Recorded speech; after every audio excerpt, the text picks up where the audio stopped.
I think the theme tune's playing to the wrong place. I don't think the theme tune. People won't be able to hear the theme tune because I don't know, something's going on with it.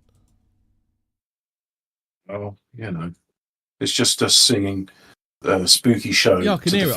I think it's coming out my TV for some reason. Oh, but that's nice. Yeah. But I can see your levels are there, Hobbit, and my levels are there. Oh, that's good to know. Right, so we are live. We should be live on. Oh, do I need to start streaming? And we should. But where's Fraser? I want him to cover me whilst I'm stuffing my mouth. Fortean Words. Where's Fraser? I want him to cover me whilst I'm stuffing my mouth. Just that him. Say Fraser, mush. Fortean Words. Where's Fraser? I want him to cover me whilst I'm stuffing my mouth. Just that him. Say Fraser, mush. Fortean Words. Where's Fraser? I want him to cover me whilst I'm stuffing my mouth. Just that him. Say Fraser, mush. Something's Where's Fraser? I want him to cover me whilst I'm stuffing my mouth. Is it Telegram? No. Yeah, I think something's Where's Fraser? I want him to cover me whilst I'm stuffing my mouth. Is it Telegram? No. Yeah, I think something's Oh, good. Fraser, I want him to cover me whilst I'm moaning about what? My mouth. Is it Telegram? No. Yeah, I think something's Oh, good. Fraser, I want him to cover me whilst I'm moaning about what? My mouth. Is it Telegram? Right, that's better. Are we still streaming to that? Oh yeah, video chat. Click to join. No, hold on. Telegram? Right, that's better. Are we still streaming to that? Oh yeah, video chat. Click to join. I can't mute the Telegram one. Telegram? Right, that's better. What if you go into? No, you use voice meter. I was going to say if you went to Windows Volume Mixer and just slid it down. What if you go or use the mute button? Go into the Telegram. I think it's streaming. Yeah, okay, so I'll go in there. Streaming, because I think you can see it. Yeah, I can hear myself. Are you streaming to it, yeah? It's streaming to it then, so if people just join, then they can see it. Right, okay, so we are live. I've got to close the Fortean Words thing because that's confusing. I just added like never-ending fucking mix of... We got 6 live, now on Rumble. Oh, do I need... Rumble. Fucking Rumble hasn't started yet. Oh, is it another new fucking... Hold on one sec. I'm gonna go on the Rumble and watch chat there. Excuse me. Fire up the I've got to piss around with the Rumble. Hold on a sec. Stream settings, Rumble settings. Paste. And then copy. Then Rumble that. Paste. Yeah, so just bear with us. I'll type that in the chat. So Rumble. Bear with. Any streams any stream will not. Right, so let's just win again, and then Rumble should kick in. This is what you get for going early last week. Yeah. Right, so let's just... Right. Is it karma? This is what you get for going early last week. Yeah. Right, so let's just... Right, so I think we are... Is it karma? This is what you get for going early last week. No, I've got I'm stuck in a fucking loop again. Now what's playing? Right, so something's playing. This is what you get for going early last week. You mean we might have been over this before? Maybe even 10 or 100 times. This is what you get for going early last week. You mean we might have been over this? That's better. Right, so that's that. So we should be... Everything should be fine now. Oh, and now I can't hear I can hear Hobbit, you there? Oh, I'm still here. Yeah, I'm still here. So, technical difficulties over. I think what I forgot to do was, I don't know, something.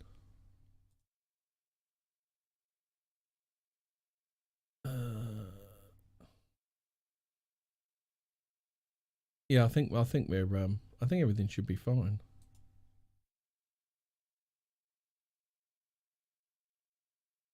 We're not live on D Live, but I don't really give a shit.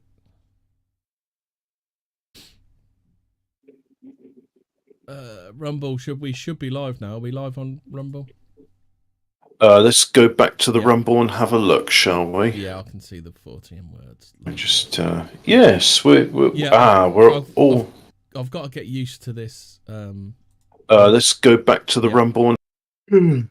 I've got to get used to this. Hey, Dom Elf Kicker in the Rumble chat, he's got a Picard doing the face palm thing, and it's like, yes, it's literally the Mobius strip episode. The Mobius strip episode. We're live on Rumble, but not on MySpace. Yeah, not on YouTube. Is MySpace still around? Let me just have a look. MySpace.com. MySpace. Yes, MySpace is still there, and the first thing that comes up is Red Hot Chili Peppers. Let's go. Should we do it on Bebo as well? Bebo. Does this mean I could actually sign up for a MySpace and make a MySpace page? Work out how to stream to MySpace. Videos? There's videos on MySpace. Tom Short getting nailed. Is this porn? Well, it's not loading, whatever it is.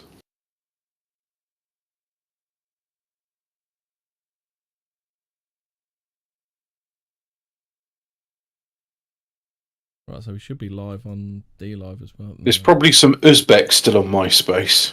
Is there? That's Wesley Coop.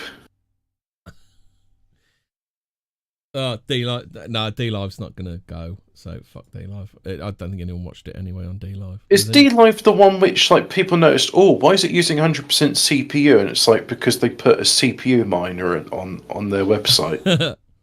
Probably. There's probably some Uzbek still on MySpace. Yeah, right. So we are live. It's called Me, Myself, and Hobbit. Why is it called Me, Myself? Oh, hold on. Before we do, we got some true crime news. Have you ever heard of Colin Pitchfork, Hobbit? Who is he? He's the first man in England ever to have been caught using DNA evidence. He's also been denied parole because he's a raping, murdering motherfucker. Oh, what is for real? I thought the news was like, oh, we looked at the DNA evidence and found actually he's innocent. No. They've said, oh look, here's a rapist. We don't need to let him out on the streets, which is quite unusual for the system. It's like we decided to look at the evidence like 20 years later, or like I don't know when he got and he's sent still a down. murdering bastard. So Oh, that's strange. What? So I've got some burgers on the go, and for some reason the fat's coming out of the pan, and it's on. Well, that one looks cooked. Sorry, if everyone's asking, this is my dinner. Also, it's my breakfast because you know how in the 37 food chat we all like to do intermittent fasting. Yeah. I'm not intermittent fasting, but also this is my breakfast, and then I'm going to stop eating at midnight. So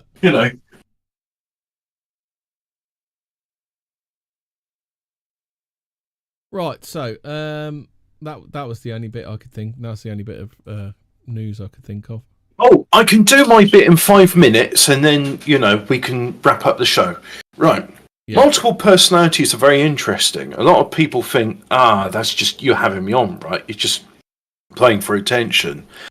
And yeah, but there's like people with multiple personalities that are in institutions, and because there's like scientists, doctor. When a doctor is actually a scientist, but they study people. They're not really a doctor. Like that bloke that studies the sharks, whether they sleep or not. He's a doctor, but he's a scientist. Anyway, Dr. Reverend Scientists went with these people, multiple personalities, and like, we're going to do some tests on your body to see if there's any physiological changes when you're in different personalities.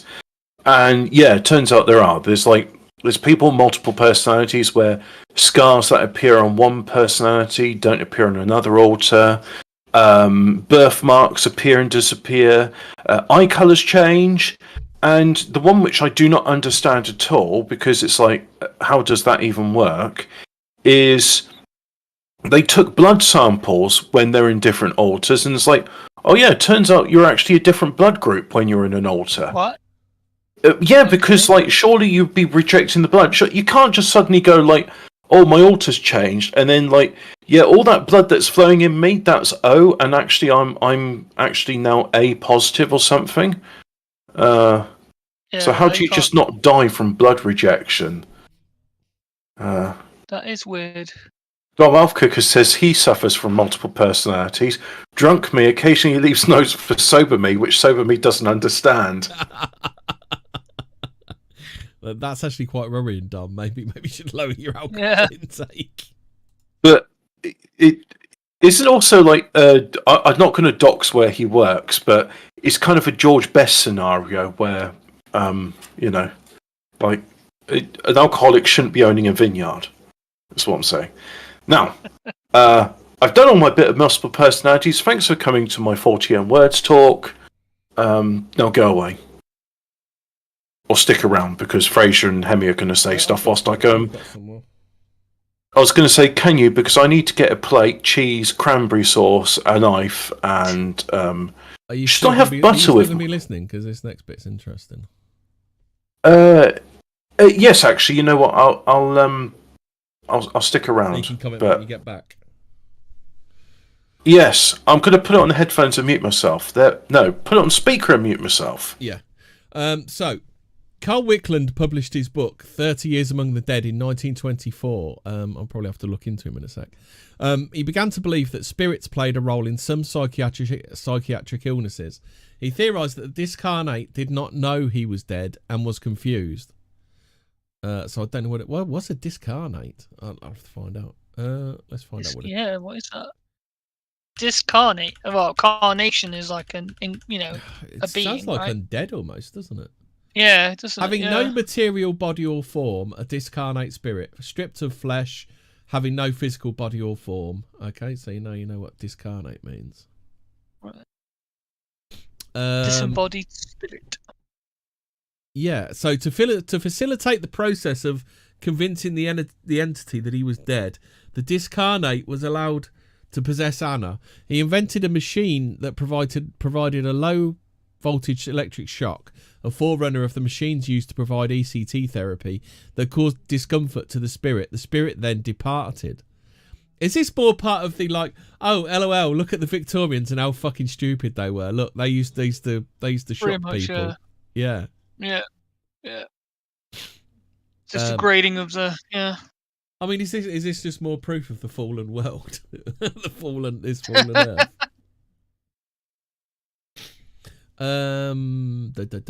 Titus Ball, while practicing psychiatry, neurology, and general medicine, became aware of the work of James Hislop, a psychical researcher dealing with obsession. He began to believe that possessing spirits were not evil but were confused. The spirit did not cause psychiatric disorders but was a complicating factor in these. Anglican John D. Pierce Higgins, a former canon residentiary and vice provost of London's Southwark Cathedral, was one of the founders of the church's fellowship for psychical and I hate psychical. I wish it was just like physical or something. Psychical. Yeah, it sounds. Just to interject, the bit with talking about the Victorians, I'm not sure why you brought it up, but the Victorians. Somebody mentioned it the other day. The fact that we're living in the ruins of. It was me. Yeah. Yeah. The Victorians understood the danger of female hysteria, which is why doctors invented the vibrator to cure it. Okay, now. Hobbit, what do you think to the to what I just said about the ECT therapy? Because you know now it's like, oh well, look at the ECT therapy, that's so backwards and blah blah blah. But also, it has benefits. I mean, the refined version of that, I think, is the TENS unit, because you know about TENS units. Yeah. They're for so just back problems and that, aren't they? Just briefly, there's this thing which gives you electric zaps, but at certain frequencies, and it's good for pain relief. But yeah, the Victorians were stupid and they didn't know what they were doing. That's why, like, the best architecture we got in engineering comes from the Victorian era. Yeah. Yeah. So did you see? Did you hear the bit where I said about ECT therapy and it makes the spirit pop out, causes discomfort to the spirits? Yeah, I did. Yeah, it's quite interesting, that, isn't it? Yeah, well, you could sort of argue, like, if you shock somebody enough, like the theory on how the lobotomies worked was that, well, you've just done a traumatic surgery to a woman with hysteria. So this is the thing, right? The Victorian and therefore English and also proper approach to female hysteria is give them an orgasm, whereas the American approach to female hysteria was physically remove parts of the brain and hope they don't bleed to death during the operation. But if they do, that more recently feed into the hysteria and feed it, isn't it? Americans are stupid, and if you're an American in the audience, you have my condolences, but you're very stupid, and I hope it's okay. You know, there's many people that go on to live retarded lives, like Dr. Lexus's first wife was retarded. Oh, Rose West's mother had ECT therapy when she was pregnant. Have I just isolated like 5% of our audience? Probably. Yeah, did you hear that? Rose West's mother had ECT therapy when she was pregnant.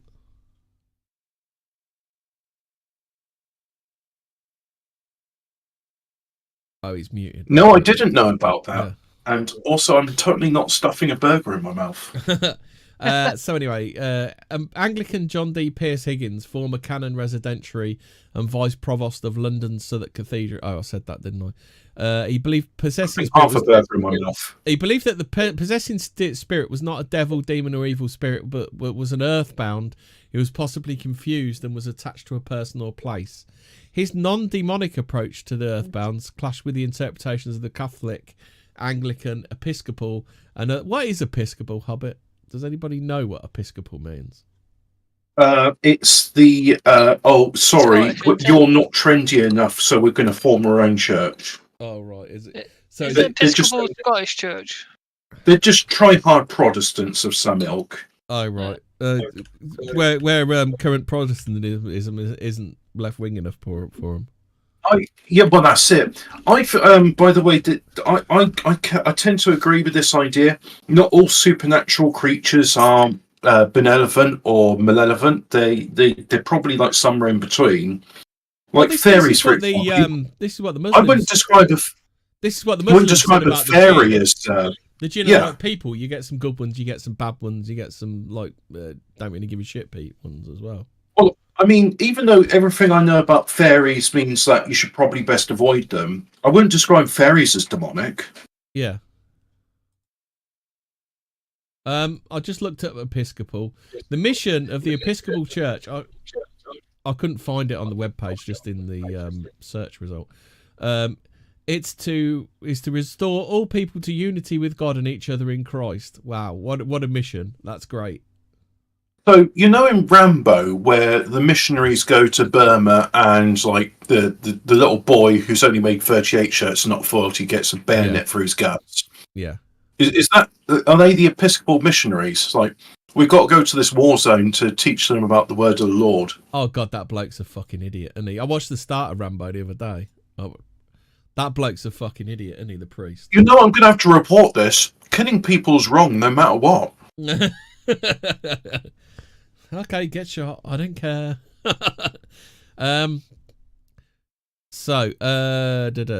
Pierce Higgins believed in the doctrine of fallen angels. Demons were fallen angels and fallen humans.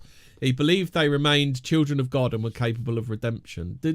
Didn't God literally say that's not possible?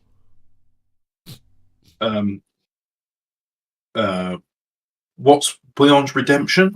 Demons, fallen angels. The angels aren't us. Christ didn't die for the angels' sins. Yeah, so Pierce Higgins is full of shit then. Pierce Higgins' approach to depossession and releasement was kind yet firm. Oh God, he really is a wet liberal fucking Christian, isn't he? He soothed the discarnate, treating like a frightened, confused child. He emphasised that before performing a depossession, and forms of mental and physical illnesses have to be explored, then ruled out. He was knowledgeable in psychology and was extremely careful in ruling out psychiatric disorders as a factor. Do you know who Mr. Van Driesen is? No. He's the hippie teacher in Beavis and Buttheads. This guy sounds like Mr. Van Driesen. So another guy here, Ralph Allison, the pioneer in works about MPD, believed that possession could be a factor in this disorder or a disorder itself. He, from his experience, theorised there were 5 levels in spirit possession. Grade 1 could be labelled as OCD, obsessive-compulsive disorder. One of his patients had a depression and an obsession to wash her hands. She developed a phobia to using public restrooms. So that's interesting, though. Do you think OCD could be like a symptom of... Because you're being... Well, yeah, because it is a disorder, isn't it? Well, you're being compelled to do something by not you, aren't you? Yeah, it's beyond your control. You're compelled. Yeah. How about this? Many years before, water from a public toilet had splashed into her eye and caused conjunctivitis. She fixated on the idea that if water from a public toilet splashed in her eye, she would become blind. Because of this, she had to stop working and had no social life. Yes. To be fair, public toilet water in your eye, that is going to fuck you up, isn't it? I think I wouldn't be far off. Like, imagine if it splashed and it went in your mouth or something. Oh no! Well, it's bad enough it went in her eye. Yeah, exactly. Yeah. Imagine if it got in her mouth.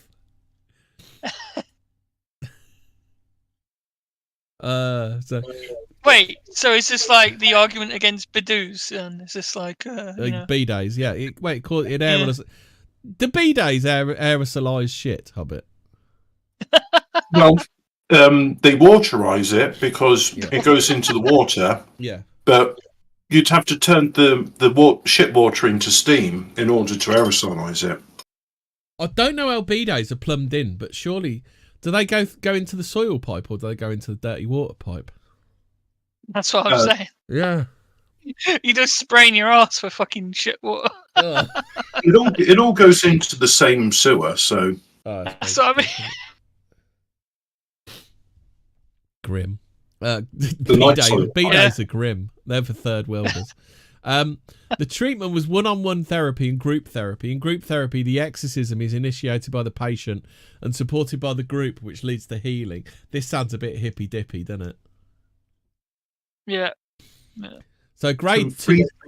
goji almond berries. So grade 2 is MPD. That's M for mother, not M for November. Multiple personality disorder. Yeah. The possession is caused by the developing of a negative alter.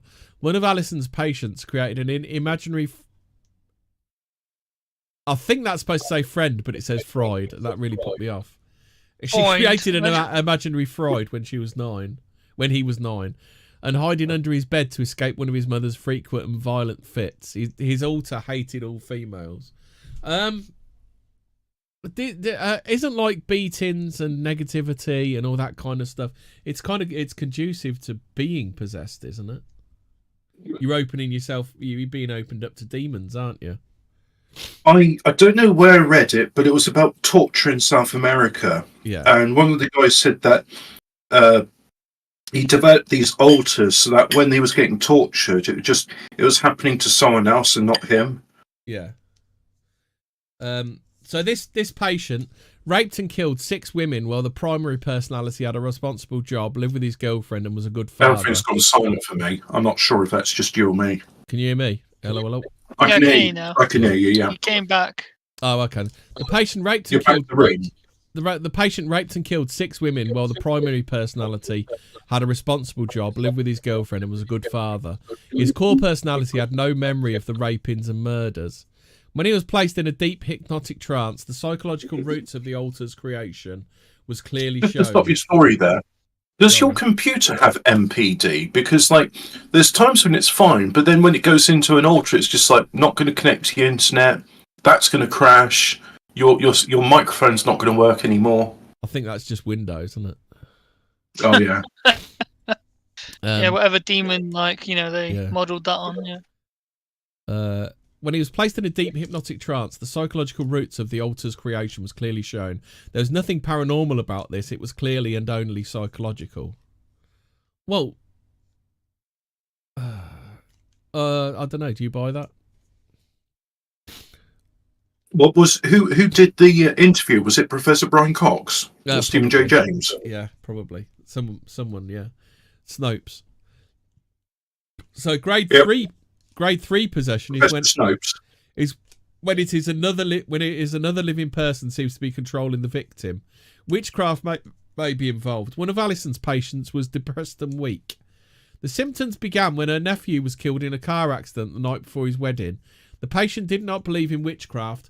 Her sister, the nephew's mother, and the patient's own mother were seen visiting a black witch. The other family members saw the two women perform black magic rites done to harm the patient.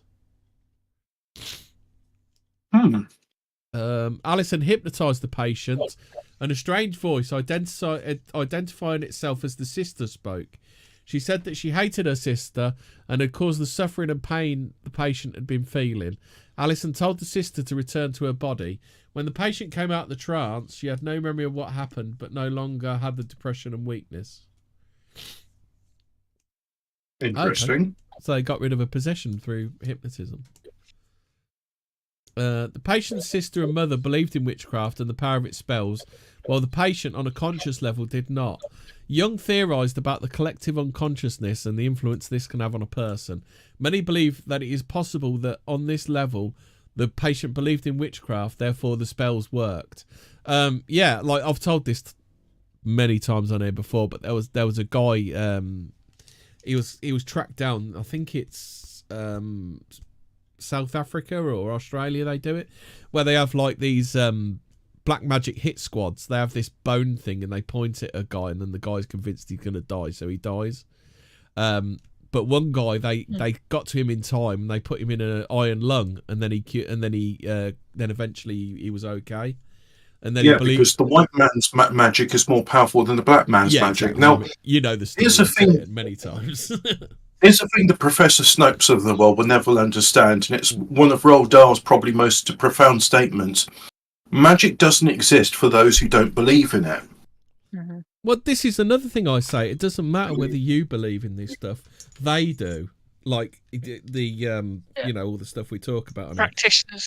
Yeah, they it doesn't matter whether you believe it or not. They do, and it seems to work for them, doesn't it? Yeah. Well, as Alex Jones said about the magic rituals in Bohemian Grove, you might not believe in it. It's like the alchemical stuff, right? You know, it's basically making willpower to manifest. Basically, that is magic, right? That is the alchemical purpose. Like, as Alex Jones said, you might not believe in the devil, but these people do, and they're running things. I do prefer what Nixon said when he said that Bohemian Grove was the faggiest goddamn thing he ever saw. Actually, did you see there was a Twitter thing, like some guy snuck into there and like took a picture of like a video recording of the statue. Oh, what, the owl? Seen that? Is it the owl on Twitter? Yeah. Wonder if he's dead yet. That's all. That's Alex Jones. It's Secrets Inside Bohemian Grove. No. Someone recently did it, like at night. Okay. Like, they snuck in and like took a picture, recording of it. I saw it on Twitter because today, there seem to be a lot of people rushing Alex Jones, saying, "Oh, it's a statue of an owl. Moloch's a bull." Yeah. And it's like, well, they're doing a mock. I saw Alex Jones's initial thoughts on 9/11. I'll put that in the group the other day. Very problematic. He said some highly Semitic anti-Semitic canards, which we do not believe on this show, do we? We believe Israel number one. Yeah. As you know, we're not anti-Semitic like Alex Jones, who married a Jewish wife, divorced, and married another Jewish wife. Divorced and then married a Jewish stripper. So. Just their levels of anti-Semitism that just couldn't be reached by mortal men. Dom's pointing out like ATM machine or PAT testing. You don't say ECT therapy, because the T stands for therapy. Yeah. So what else? So what? So should we gain conscious? Oh, okay. Grade 4 possession is that of control of a spirit on a person's mind. One of Alison's patients had MPD. The woman felt compelled to walk to the harbour, but she did not know why. She had no... hello, sailor. She had no recall of what had transpired when she regained consciousness and control of her body. While in a trance, a voice said she was the spirit of a woman who had drowned while searching the boats in the harbour for her husband and children who had deserted her. That's a weird story, isn't it? Is that like different to when there's people that are reincarnated? Like I saw the story of a boy, and he's talking to these World War II fighter veterans. Well, we did it telling recently, them, didn't I? When I did the creepy shit kids say. Do you remember that? Yeah, but this is the thing. He was describing to them in detail how to operate the fighters and things only they would know. Yeah. And like barracks banter and. Yeah. The other guys, they're standing bemused, like, yeah, he's our buddy, all right. He's reincarnated as this little boy, which is weird. So anyway, she was the spirit of a woman who had drowned while searching the boats in the harbour for her husband and children who deserted her. I think that's just like she was a hooker and that was her cover story, I think. Once the spirit of the woman left, the patient no longer desired to walk around the harbour. Oh no, Hemmy's turned into Professor Snopes. the spirit had not. Well, I'm not doubting that. I'm just doubting the woman's story. It's like, oh no, I've accidentally drowned while searching the harbour for my husband and children who just happened to be down here. Have you seen my missing dog? Also, #believe all women.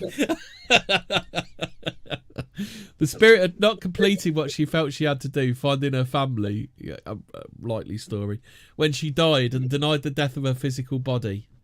This was not the first time the patient had been possessed by entities who claimed to be spirits, both good and evil. So this woman, she's not been possessed. She's more than likely a clairvoyant. She doesn't really she's a medium, and she doesn't really know that she is, does she? Yeah.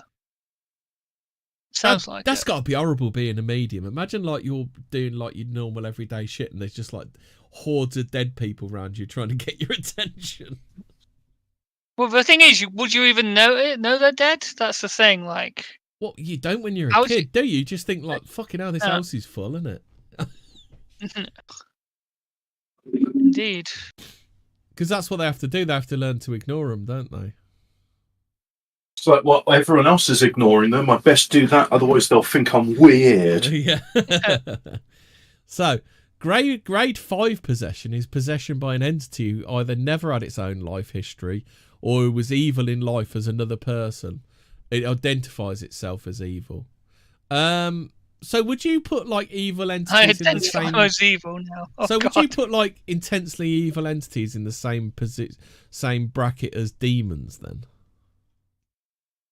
Well, they are demons, right? I don't think there is any other evil entity, right? Well, demons are fallen angels, aren't they? They're the ones that were cast out of heaven, aren't they? Yeah, but what other evil entities are there? Like don't know. What spawn? What is a spawn? It can't be of nothing, right? It can't just be an evil entity came from nowhere, because demons they're fallen angels, right? So are they the dead spirit of something from hundreds of thousands of years ago? I mean, can the human become an evil entity? I don't know. I've never. Well, this is what they're saying. They're saying it could be possession. Possession is possession by an entity who either never had its own life history or who was evil in life as another person. I don't really get what never had its own life history means. Yeah, that just sounds like gobbledygook. I think I know what they're trying to say, but they just don't want to say demons, do they? Yeah, basically, yeah. Hobbit, do you think that people who code for Microsoft should be called Windows lickers? Well, it's better than calling them Mr. Patel. So anyway, it identifies it self-identifies as evil. Please refer to my articles on Exorcism in Earlin, Iowa, Part 1 and Part 2 for a case history of this type of possession. My article, Demonic Possession, this is from anomalien.com. This is where this is from. My article, Demonic Possession and Exorcism, explains the stages of possession and exorcism. Might be in here. I'll have a look later. Edith Fiore believes that earthbounds are confused. They do not realise that the physical bodies are dead. Others are ashamed and have remorse about what they've done in life and do not want to see their loved ones' spirits. Some believe they will go to hell for misdeeds committed in life and refuse to go on. Some are so attached they feel they must remain earthbound to help loved ones. Sometimes it's the loved ones who hang one. I think that means hang on. Who hang on and will not allow the spirits to go on.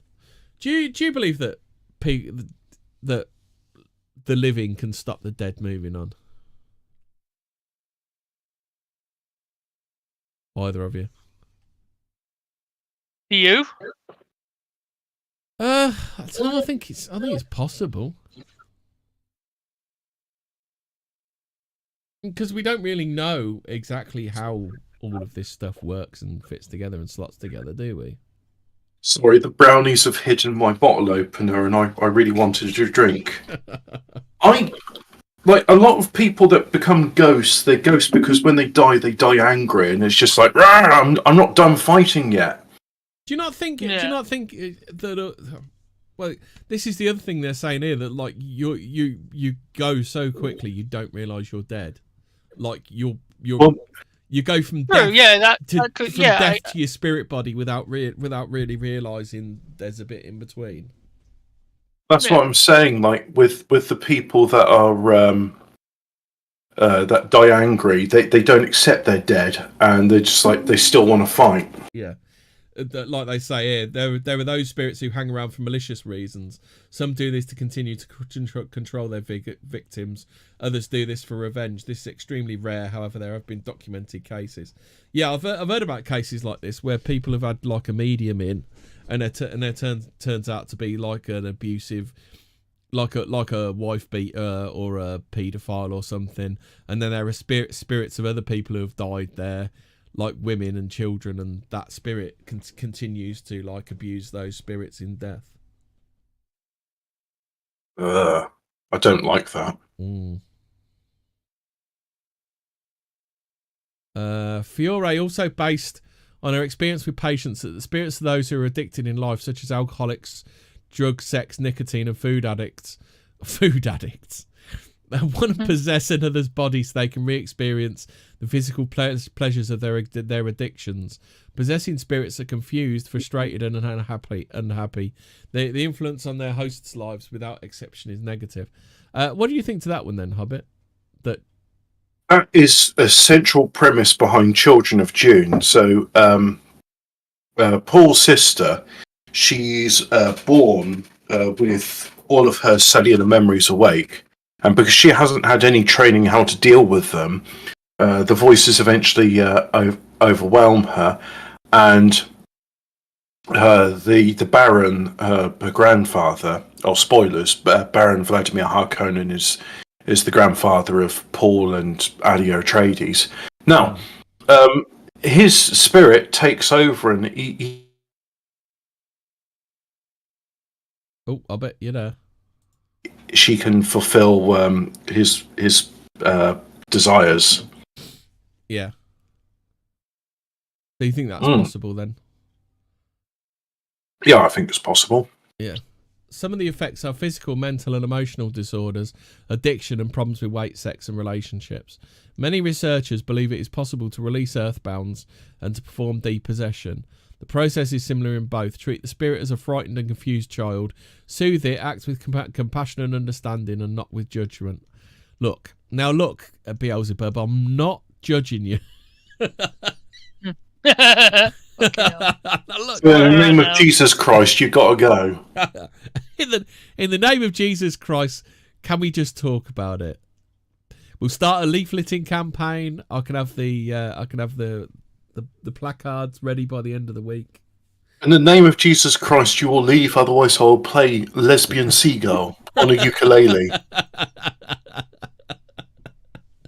Fly with me, Lesbian Seagull. Now look, Beelzebub, I don't want to have to put the... I can't think of who's a really hipstery band. But that's what I was thinking. Now look, Beelzebub. I don't want to have to put Dancing in the Moonlight on, but I will if I have to. That's terrible. That just reminds me of Jamie Oliver, because he plays it a lot on his fucking shitty programs, doesn't he? Oh, dinosaurs. Okay, Dinosaurs in shell suits never die angry, says Dom. My file server seems to have gone tits up. Oh, this is slightly concerning. Oh, okay. No, I found out why. I was logged in on the wrong user. Another user is already authenticated. What? Oh, because I'm on the FTP server. Fuck. So, Hobbit, if there are fears, dispel them. Ask for the help of the angels and spirits of loved ones to help in the transition. We have researched NDEs, near-death experiences, and many times when people have these, they see the spirits of departed loved ones, angels, and other religious spirits. Then gently urge the earthbound to go into the light, Sherilyn. The bottom line is possession a reality of its own? Is it a psychiatric disorder? Could it be the delusions of the human mind? Could it be telepathy that is operating when more than one person... You've broken up. Okay. You said something about is possession and then it went away. Is possession a reality of its own? Is it a psychiatric disorder? Could it be delusions of the human mind? Could it be telepathy that is operating when more than one person is involved? Is this a form of folie à deux, trois, quatre, etc.? A delusion shared by two or more. Logically, we think about argumentum absurdum and argumentum ignoratum. The former is the argument that something could be true, is absurd and silly, so ridicule the idea. Trude. Can you trude it? This argument is trude. Well, I could have read that wrong, and could it be turd? Or maybe it's misconstrued. Misconstrued. Is it construed? Can you construe something? Yeah, I mean, if you can misconstrue something, you can construe something. Yeah, sure. So ridicule the idea. Get others to laugh at the idea and ridicule the alternatives. These people may choose and give them the only option you've not derided. That's really badly written. The latter is when you believe something is false and it cannot be proven true that is true and cannot be proven false. Okay, thanks for that. This is the case when the paranormal is explored. It cannot be scientifically proven as fact. The scientific method cannot replicate the same results without variation. Scientifically, each time you combine 2 molecules of hydrogen and 1 of oxygen, the result is water. This does not exist in the realms of the paranormal, psychology, or religion. It does, but we just don't understand it yet, do we? Well, the thing is, they're trying to use that as an analogy for this is a concrete thing that happens. But as I looked into ultra pure water, it turns out that actually, when you try and make ultra pure water, it's not, because there's these ions of hydrogen and oxygen, and it's strange. You'd think you end up with pure water, but you end up with these really reactive substances, which when it reacts, it turns into water. But until that point, it's kind of like Schrodinger's water. Yeah. It's pure until you look at it, and then it's not pure. So what was that guy's name? The one who actually speaks to the demons? He found them to be... Jerry Marzinski, that's it. Yeah. No, he talked with schizophrenics and found that they are being possessed by demons, but you're not allowed to call them that because that's unscientific. Is that like using the N-word, is it? Yeah, you're not supposed to use the hard R when describing possession. Let's have a look. I'm on Jerry's website. He's got a very, very nice moustache. Yeah. Oh, yeah, he does, actually. You're right.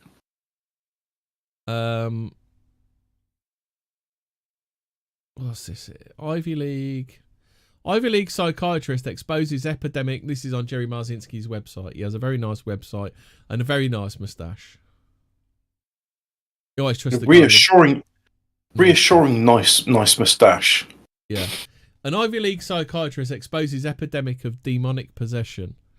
So this is by Jerry himself. I've never thought I was alone in discovering the phenomenon of dark side entities invading humans is legitimate and a pressing problem in our world today. I always found with Jerry, like, it's very much like Flat Earth, isn't it? You set out to prove the opposite, and then, well, not even prove the opposite, but you set out one way and end up finding another thing out, don't you? This is the true scientific method, isn't it? You take everything as it is, not how you'd like it to be, don't you? Well, yeah, you sort of work on it until you get somewhere. Yeah. I'd never thought I was alone in discovering the phenomenon of dark side entities invading humans is legitimate and a pressing problem in our world today. I mean, I don't know, if you go to your average Pride Parade, you're going to find some of this, aren't you? I suspect there's a lot of possessed... I mean, put it this way, right? I don't understand what compels someone to go, you know what, I need to have sex with hundreds of different partners in one night. Mm. That's got to be a form of possession, right? Yeah. I mean, even if it's just a case of, oh, you've done a lot of meth and crack and now you've opened yourself up to forces you don't understand. That's possession. Yeah, I mean, it's obsessive behaviour, isn't it? Well, I mean, we did this before with, remember when we talk about chemsex? Yeah. And it's like, it's like, I'm sorry to bring this into Fortean Words, but it turns out that when you do these drugs which make you stay up for days on end, bad things happen. Yeah. Very bad things. So, yes, unfortunately so. I mean, that guy, I don't know, I don't think we should read it out. I think they could find the article again. But that guy, it seemed like he was in some sort of cult. It was like some sort of cult thing, wasn't it? Because they'd find him wherever he was, wouldn't they? It was weird. In summary, there was this guy who was a gay. I think he's still alive, so he is a gay. And he got blackmailed into this cult which would drug him and abuse him in horrible ways, and to the point where he ended up in prison. And then he got out and they were still blackmailing him. And then he ran away. And wherever he ran away to, they'd find him and bum him again. Yeah. Wouldn't they? I mean, you could even say like they got like some sort of tracker on him, and when I say tracker, I'm talking about something magical, because they never implanted anything in his body apart from drugs and stuff. Yeah, well, he got plenty implanted in his back passage, didn't he? I was going to say there were implants in there, but not of a technological nature. Organic, definitely organic. So yeah, but that was weird. That thing was. That said, I seem to be the only formally licensed psychotherapist that is openly claiming a method in light to moderate cases successfully eliminates schizophrenic voices from patients without drugs. Well, you know, it is the big problem, isn't it? It's like, why does everything come back to money in the end, doesn't it? What's it? Big Pharma, isn't it? I I doubt the problem is him finding demons. I think the problem is that he can cure patients without drugs. I should imagine that's what the problem with Jerry Marzinski is, isn't it? I think this is why there's a big attack on... Now, it's legitimately a deserved big attack, but there's a big attack on chiropractic and Scientology, which are two completely dissimilar and different things, and I don't even know why I mention them in the same breath. Yeah, no reason whatsoever. Yeah. So when I came across this article written... Well, the similarity in them is that they both advocate not using drugs, which seems to upset a lot of people. So, into the article. So this is the article that Jerry's found. An Ivy League educated scientist, psychiatrist, Dr. Richard Gallagher, is convinced and that there's a growing epidemic of demon possession in the world today, and that most everyday people now recognise the dark reality of this scary situation. Before I go any further, do you believe in the Well of Souls, Hobbit? That there are only so many souls in the world? Well, I didn't, because then I was like, yeah, but there's so many people now. See, this is what I'm thinking. Yeah, but there are so many NPCs now, aren't there? Like, so I'm gonna. You have voices in your head. You must be a nutter. No, it's an internal dialogue. Well, also, I think to myself, like, there are people with soul. Oh, you just cut out Hobbit. But robots, and they have no souls. Yeah. And the trick is to identify a human being amongst the masses. Yeah, you mean people that can draw a bicycle from memory? Well, I mean, like, for example, you and I are friends, and I think like recognises like, and it just amongst a whole bunch of people which are NPCs. They're not there. I mean, they look there, but they're not there. If that makes sense. This is what I wonder. Is like, are we getting more NPCs now because we've got only a certain amount of souls, and the well of souls has run dry. I also think the quality of souls is going down as well. Yeah, like souls in the Victorian era were different to ones we got now. So are the demons sneaking in because there are so few souls?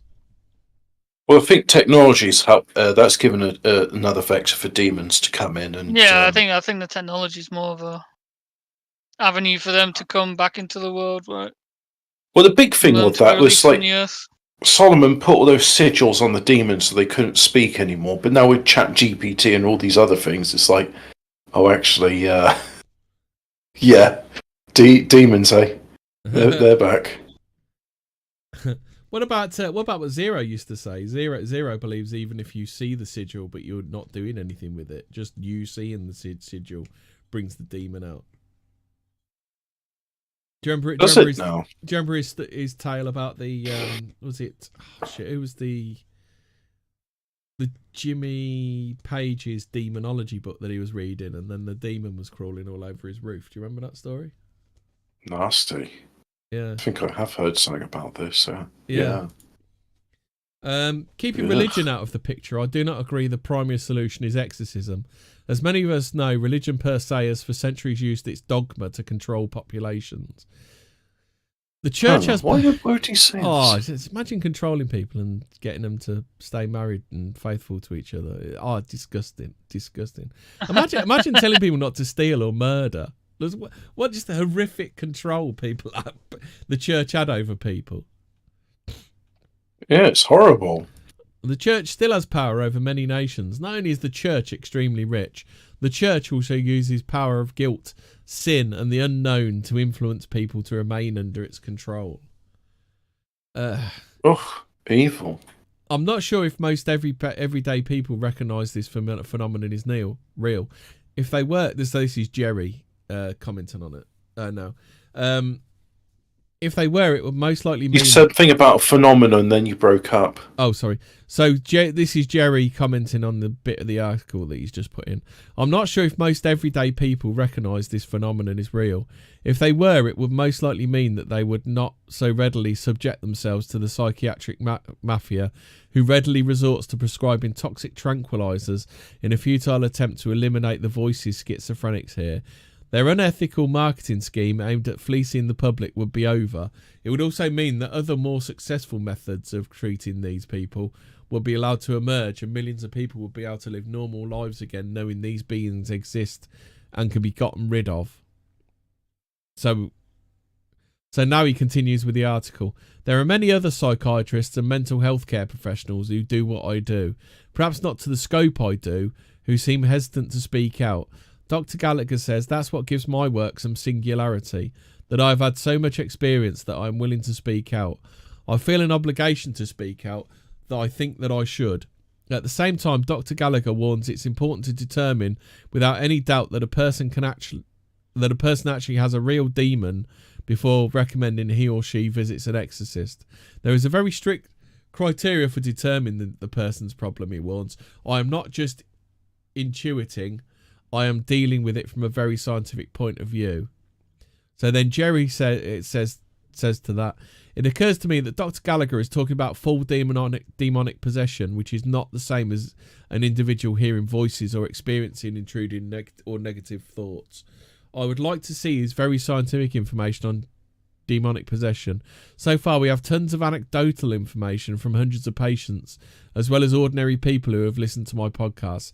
But academia, they don't accept unmeasurable experiences as valid, nor do they believe in demons. That's it. It's like mentioning the hard R. You're not allowed to do it. Demons. Yep.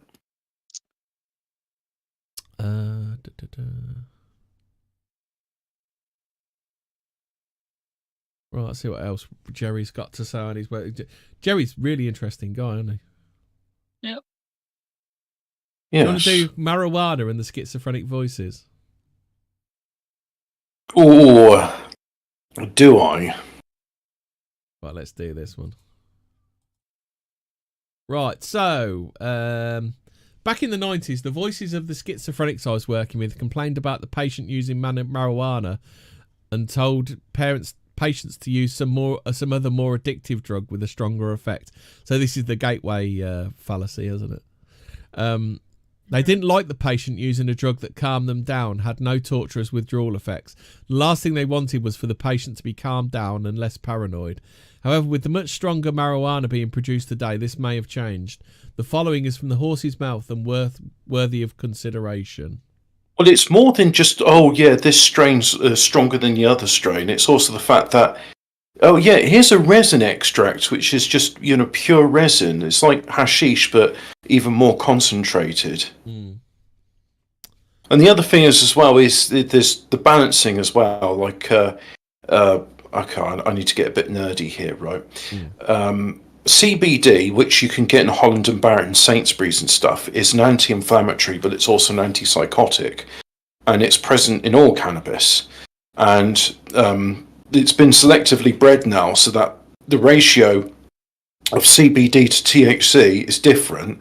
So the stuff which is like proper lethal these days, it doesn't have enough CBD to counteract it. And this is why I'd like to do and I don't really know how you do this as a subjective experience, because like ask someone who's high to give you a subjective analysis of like what the high's like, but basically saying like you're doing food and drink where you have like Oz and Jilly testing the latest strain. Yeah, basically that's it. Oz and Jilly, but you're just saying, look, with every puff you take, can you also like vaporize or take some CBD under your tongue to balance it out? And, report back on whether it makes you feel more comfortable or not, or if it harshes your buzz or something. But people need to do some like serious research into it, because I'm all for I'm all for doing the scientific stuff, but also, can somebody else be the test subject, please? Yeah. I'm basically saying I'm encouraging our audience to go and further the scientific study, please. Yeah. So what else? So I've got. That's all Herb's doing. So this is the bit that. So hi everyone, I found this text. Please read it. It's so important. Read and see what this person has to say about the voices. He had them too. Read Siege. I disavow. No, read and see. Read Siege and see. Yes. Oh. Yes. Read that terribly written, awful book. Right. What, the Brutus Diaries? No, the other terribly written, awful book. 6 years ago. 50 Shades of Grey. So 6 years ago, 2015, 08, 28. So it's a bit more than 6 years. Hey, can I just do a brief like tangent in the middle of the show, which has got nothing to do with it? But we're talking about terribly written novels, right? Yeah. Do you remember when like 50 Shades of Grey was being heavily promoted to the point temporary bookshelves are being opened up in Sainsbury's, and it's like, oh, here's 50 Shades of Grey. Here's some like badly written sadomasochism pornography. Well, it's not even that. It's supposed to be like the most vanilla shit you've ever read in your life, isn't it? It's not even extreme like stuff, is it? Well, I opened up like a random page on it, and I was just like, this dialogue's really bad. Also, the descriptions of what it's like saying about flogging her on the cunt or something. Well, the description. I'm gonna say it yet again, and everybody knows this, but you know the origins of 50 Shades of Grey, don't you? Twilight fan fiction. Twilight fanfic. Everybody knows, don't they? But if you don't, you do now. It's Twilight fanfic, and that's why it's so bad, because it's fanfic. But it's like, you know, there's people I'm sure who write decent fanfics, but it's just the fact that this poorly written slop was just like thrust everywhere, and then they made a movie about it, and then it was like that Star Trek fanfic, Mary Sue. Do you remember Mary Sue who'd met? Yeah, yeah. What was it? She'd met all of them, and she was better than all of them as well, or something, weren't she? She's better than all of them. Well liked by the crew. Yeah, if you read the fanfic of Mary Sue, you'll understand. Like, oh yeah, it's basically a self-insert of the author. Just like everyone gets on well with them, and they're not autistic or awkward at all, and people actually find them quirky and amusing and not annoying. But yeah, it's a fanfic, and I'm really glad they're not doing that before. But this was just a weird psychological experiment, like, oh, tee hee hee, all your mums are reading this erotica, isn't that funny? I was like, no, it's creepy. So anyway, this is the whistleblower. I too had the experience of hearing voices when I smoked cannabis. These experiences started happening a couple of years ago. Have you ever had the voices, Hobbit? When I've been very high, I have, but it took conscious effort. It wasn't just like voices coming into my head unbidden. I had to invite them. Yeah. But it was fun because it's like, oh wow, you're actually really here, and then like their voice, which was different to my voice, like, yeah, what do you want to talk about? You know. Talk about God. Have you ever heard of our Lord and Saviour Jesus Christ? I think that's probably what you should have said to him. I've smoked weed for about 4 years continuously before I started to hear these voices. At first I thought I was being watched and people were psychically, in brackets telepathically, speaking to me, and I was very paranoid. These voices fooled me into thinking there were voices from my neighbourhood and that people did not condone the fact I was smoking weed. But later, as these experiences continued to occur, these voices never ever ceased after they started. I realised that these voices could... That's how it's written. It's written by Jar Jar Binks. These is voices. These are voices. Sorry, these voice could not have... I think you put the S on the wrong word. Could not have These are voices. These are voices. Could not have been the cause of some mental illness like schizophrenia, like doctors or other tried to diagnose me with. These voices have negative energy to them and would degrade me, manipulate me, feed me lies. I'll give you examples later on. After living with these voices for some time, I realised the nature of these voices and what they wanted to do to me. Ooh, sexy. I would like to share my experiences with others that are experiencing this occurrence. I thought for a while that I was the only one experiencing something like this after smoking marijuana. But after Googling, I hear voices when I smoke weed. I think that's supposed to be weed. I noticed... There's a lot of spell checkings in this, isn't there? Just a few. Oh, Chaos243 saying catch her in the rye, shite. Catch you in the rye, shite. And Dom Elf Clicker is willing to be a test subject, but I've got to fund the experiment. Hobbit, can you Google I hear voices when I smoke weed? And see what comes up. Go on google.co.uk. You don't have to go Google. Any other search engines are available. I noticed others experiencing this phenomenon. This was totally mind-blowing. It would be interesting to see the results on Google because Google should hide all the demonic ones, shouldn't it? This was totally... I'll do like a search engine which I trust and believe in. Yeah. And then I'll do google.co.uk and see what comes up. Yeah. Oh, by the way, you get Google Voice Assistant, which is like Siri. Yeah. I did that once, and I was saying, like, I did it with a friend where I said, hey Google, who is Muhammad? And then I go about life in times of Muhammad. It's like, hey Google, who's Buddha? And I was like, hey Google, who's Zoroaster? And it's quite happy to tell me about these, but when I say, hey Google, who's Jesus? It's like, I'm sorry, I don't know who you're on about. And then I'd say it like a number of times, and then the search, it came to me and says, I'm tired now. I don't want to do this anymore. I'm like, oh, that's fucking creepy. Mm. I noticed others experiencing this phenomenon. This was totally mind-blowing. The voices I hear are not coming from within. I figured this out early on. I came to this I came about this deduction since I can speak Vietnamese. Ah, right, here we go. Now we know the typos. Since it's my native tongue, however, these voices are infiltrating my mind. Could not speak Vietnamese or understand it. That's fucking weird, isn't it, Hobbit? Yeah. Fuck these. I'm gonna think in Vietnamese instead. So the first thing that comes up when I'm on Yandex is a Reddit article saying, I too had the experience of hearing voices when I smoked cannabis. These experiences started happening a couple of years ago. I have smoked weed for about 4 years continuously before I started to hear the voices. Oh, this is the one I'm reading now. There's the studentroom.co.uk. I hear voices when I'm high. I've recently started to hear voices when I smoke weed. It's quite weird. I think it happens because I'm paranoid. Like the other week, I was on the train, I had my headphones in, and imagined that people sitting opposite me were talking about me. Apart from this, I'm perfectly sane. The only thing is I'm scared that soon I might be able to tell the difference between reality and those imaginary voices. Imagine voices. Has anyone had this before? There are some replies.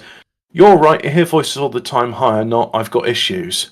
I don't have any constructive input, but that is rather cool. It's not paranoia. They're definitely talking about you. Suspect everyone, and that's in bold. Shit poster detected. You'll probably just pick up radio interference from a government spy satellite, which means they're onto you. Run. Buy better weed. It's your brain saying, get me out of this retard. What happens if I go on google.co.uk called Google, I don't even know how to type it anymore, .co.uk. And I hear voices when I smoke. I was going to put the weed when I smoke weed. Let's make sure it's the same thing. The Centers for Disease Control and Prevention, so the American website, people who use marijuana are more likely to develop temporary psychosis and long-lasting mental disorders, including schizophrenia. Oh, It's just temporary. It's just temporary thing, bro. It's just temporary hysteria, bro. Does that mean you can use a vibrator to cure it? There's a thing, National Institute of Health, another American website. Cannabis-induced hallucinosis syndrome, a rare case report. Pot-induced psychosis may signal schizophrenia. Cannabis and psychosis, what is the link and who is at risk? Anybody that smokes, don't even... Marijuana, not even once. There we go. The official Fortean Words thing is... Do not do the marijuanas. Do not do the marijuanas. Also, only have meatballs and scrambled eggs for dinner, and don't have flavours. Yeah. Abstain from masturbation or sleeping longer than 6 hours. Yeah. No, wait, this isn't the Stephen J. James podcast. So, also, these voices total about 10 different entities. I can't tell the exact number, but this is the approximate number. All with different vocabulary, personalities, and logic. This did not make any sense. This bloke's really fucking drilled into this, hasn't he? This did not make any sense to me. I was hearing all these different voices, and they did not seem to be coming from me, so where? My family started to notice how I am in constant battle with these voices, and so I went to see the doctor to figure out what's going on with me. The doctors honestly did not have a real answer for me. They said that I have schizophrenia. So I did my research into schizophrenia to see if I did have the right diagnose. After viewing a few YouTube videos on what people... Me have right diagnose. I have right diagnose. After viewing a few YouTube videos on what people experience while having schizophrenia episodes and reading up on schizophrenia online through medical websites, it did not compare to my own experiences. So, and to that of others who posted online, I realised what I had was not schizophrenia, so my journey began. I sometimes ask... My journey began on Vietnam River. Vietnam. I often ask... Where me use 50 cal machine gun. I oftentimes ask myself why this is happening to me. Do you oftentimes do things, Hobbit? Me oftentimes use 50 cal machine gun. Oh wait, that's Burma, not Vietnam. Yeah. What I did to deserve this treatment... The world's not over for me! I figured out what was happening over time, and this is what I figured out. The trigger for the voices is because of smoking and consuming cannabis. Somehow the activity of smoking, consuming cannabis on the regular changes the chemistry of your brain. Is this right, Hobbit? Yeah, it turns out if you do anything regularly, it changes your chemistry balance. And if you do something like weed, which is habit forming, then yeah, that will. The other thing, right? A lot of people say, "Oh, well, I smoke weed to get relaxed." Why is it that it's rage-inducing? Like, I notice people that are on weed, they get proper irritable about stuff. Why is that? Why is that? They're not on the weed, though, isn't it? But what if it's like they're on it too, and that makes them annoyed? Like they just get annoyed. I don't know. This allows for your mileage may vary. This allows for your mind to be vulnerable for invaders to attack your mind telepathically. By smoking, consuming cannabis over a long period of time, a period long enough to change the brain chemistry and affect your energy levels, vibrations / aura, for these invaders to attack your mind. Those who smoke for recreation may not have experienced hearing these voices and oftentimes dismiss them as paranoia and associate paranoia as a cannabis side effect. These voices are a separate phenomenon from what we consider paranoia. I will explain this in more detail later in the section. I think you got to do something else later in it as well. Who's got? Didn't he? Yeah. I came to realise this fact by my own experiences. Let me explain. You don't need to do that. You're not talking to me. Just write it. I smoked weed for 4+ years. See, this is what happens when people read journalism to learn English. Like people don't write like that. I smoked weed for 4+ years. This changed my brain chemistry. I started to hear these voices constantly once they started. These voices did not speak to me right upon their arrival into my mind, but lay dormant at the back of my mind, in the silent observing my life and seeing how I live. In the silent observing my life? Yes, in the silent observing my life and seeing how I live. Then these voices set a strategy together before they began any form of communication with me. This was probably 2 weeks upon arrival before they started to communicate with me. So how did he know they were there then? These voices will be explained more in the next section. Well, along with the other bit that you're doing later on, and the bit from the start that you're doing later on as well. Explain it all now. You explain it now. These were after living with these voices for months, my family took me to see a doctor for treatment.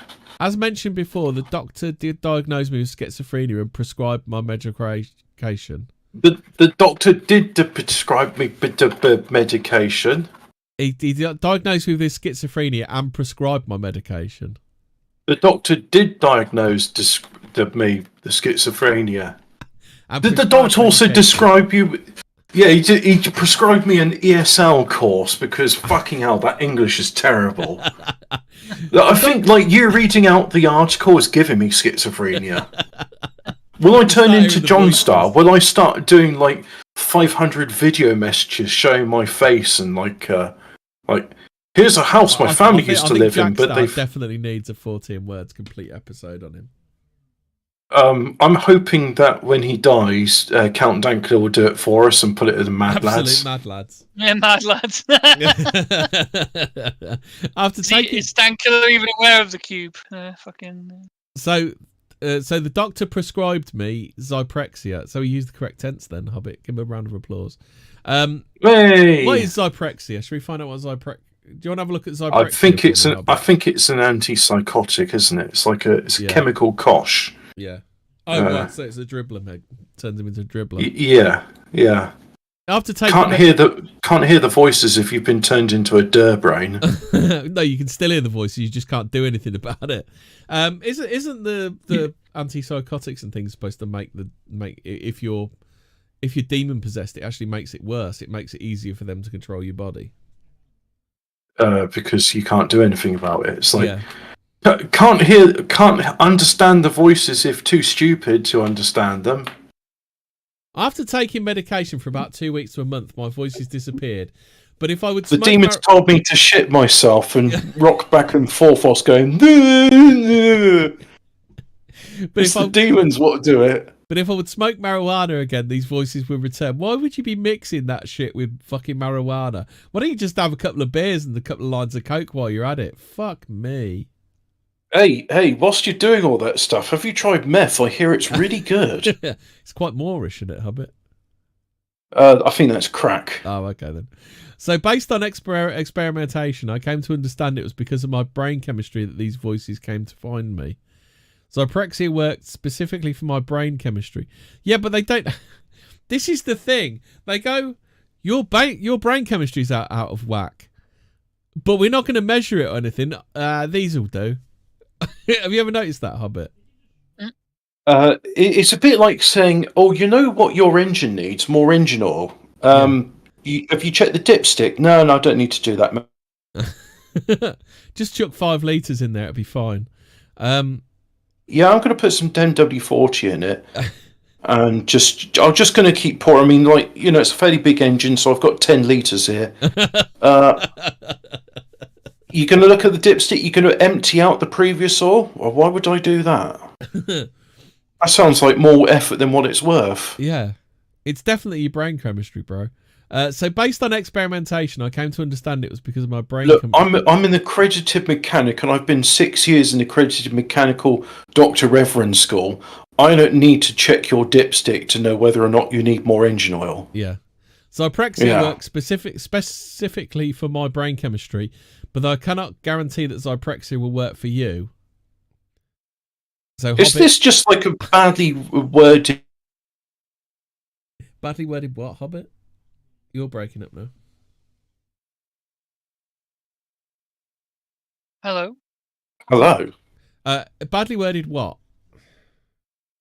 But it's a badly worded Pfizer advert. Ask your doctor if Zyprexia is right for you.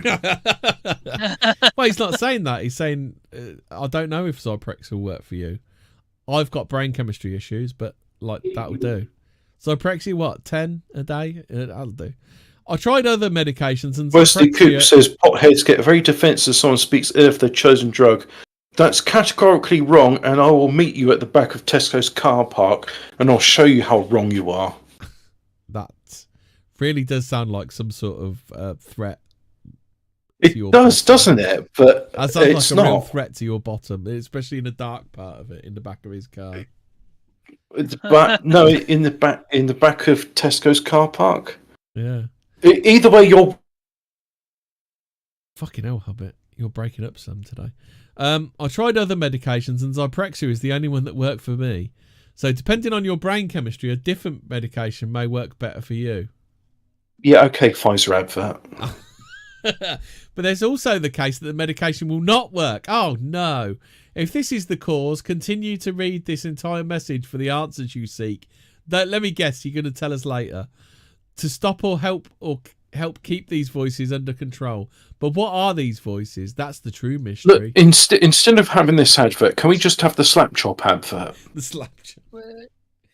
Because can you imagine it, the black and white, you're on weed, voices in your head, and then it goes you're trying to cut a piece of Zyprexia. You're trying to cut a piece of garlic with a knife, but the voices say, "Yeah, you suck." But then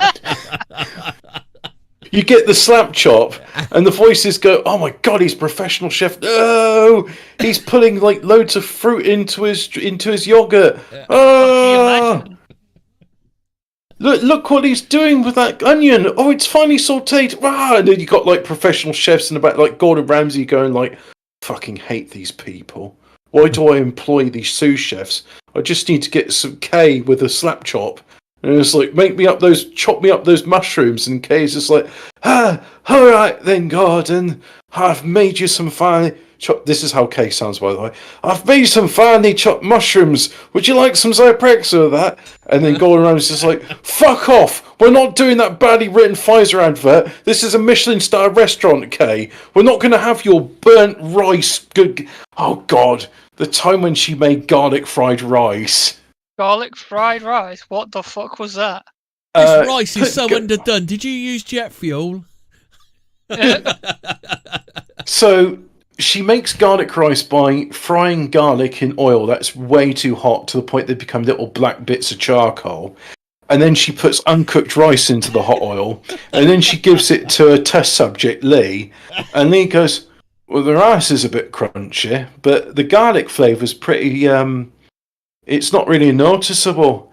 It tastes like charcoal. Poor Lee. So, yeah. Press X for Lee and his digestive system. Lee's digestion is like a modern miracle, it really is. The rice is a bit crunchy. So where are these voices coming from, Hobbit, I hear you ask? Oh boy, do I want to know more about the slap chop. What are these voices? Who are these voices? Hopefully, wait, do you mean if I get a slap chop now, I'll also get like a knife sharpener? Hopefully I can shed some light on this matter for you. Please read on. You're telling me it's only 1999? What? Actually, where did this come from? This writing in the style that you're doing it. This writing in the style that you do in a TED talk. Where does it come from? What's this idea of read on? Like, no. Here's a top tip. If you're a journalist, and I know you're a journalist because you're listening to me. If you want me to say like the heated gamer words, which I'm not allowed to say anymore. Yeah. Right. If you're writing an article and if you want your like reader to read on, make the article. Yeah, make the article interesting and engaging, so we don't start looking up slap chop on eBay, see how much it sells for. Yeah. I can shed some light on this matter for you. Please read on. One of the first questions I asked when I began hearing voices is, are these voices coming from me? Holy shit! You can get a slap chop, right, and it's in metal for £6.50. Nice. It's not even 20 quid. Am I a psychic? Here's what I found out. As I mentioned in my intro, I'm a Vietnamese American. So you're not really then. So he's a Vietnamese, basically. When someone always hyphenates American, it means not really. Yeah. Because you've got normal Americans, which came over on the Mayflower, and then you've got these Johnny-come-latelys, which aren't really American. They've just hanging on the coattails of a nation that we... British Americans, do they? You know? Yeah. No, because there's no need, because they're just Americans. Mm. I moved to America, so I'm an American, and that's it. I can understand English and Vietnamese. So when speaking to these voices... No, you can't. The jury's still out on whether you can understand English. He can understand English, but he can't convey it. When speaking to these voices, I realised that these voices could not read. Like, why did people who have English as a second language? It reads like stereo instructions, doesn't it? Anything they write. The design is very human. Yeah. When speaking to these voices, I realised that these voices could. We know their voices. Can you just do something about it? Holy shit! Just hold your thoughts there, Hemi. Right, yeah. But you know, picture this: you got the slap chop right, but everything's in black and white. And do you know why it's in black and white? Because do you ever get a knife? Well, do you ever get annoyed when you're using your slap chop and bits of finely diced vegetables go everywhere? Oh, fucking yeah. Yeah, and have you noticed also when you're using the slap chop, you get a pain in your lower back and you have to wipe the back of your hand and your forehead and you're flustered and all that? I have to blow my fringe out my face. Right, exactly. Yeah, what I'm telling you now, guys, and you're not going to believe this, it's only £2 more than the slap chop. But we're full colour right now. Vegetable chopper dicer slices, 16 in 1, salad, fruit, mandolin, food caterpillar, right? Yeah. So what it is, it's a lever, and it's got blade attachments underneath. You press it, and in one go, it all goes through like magic, and then it all goes into the convenient container underneath.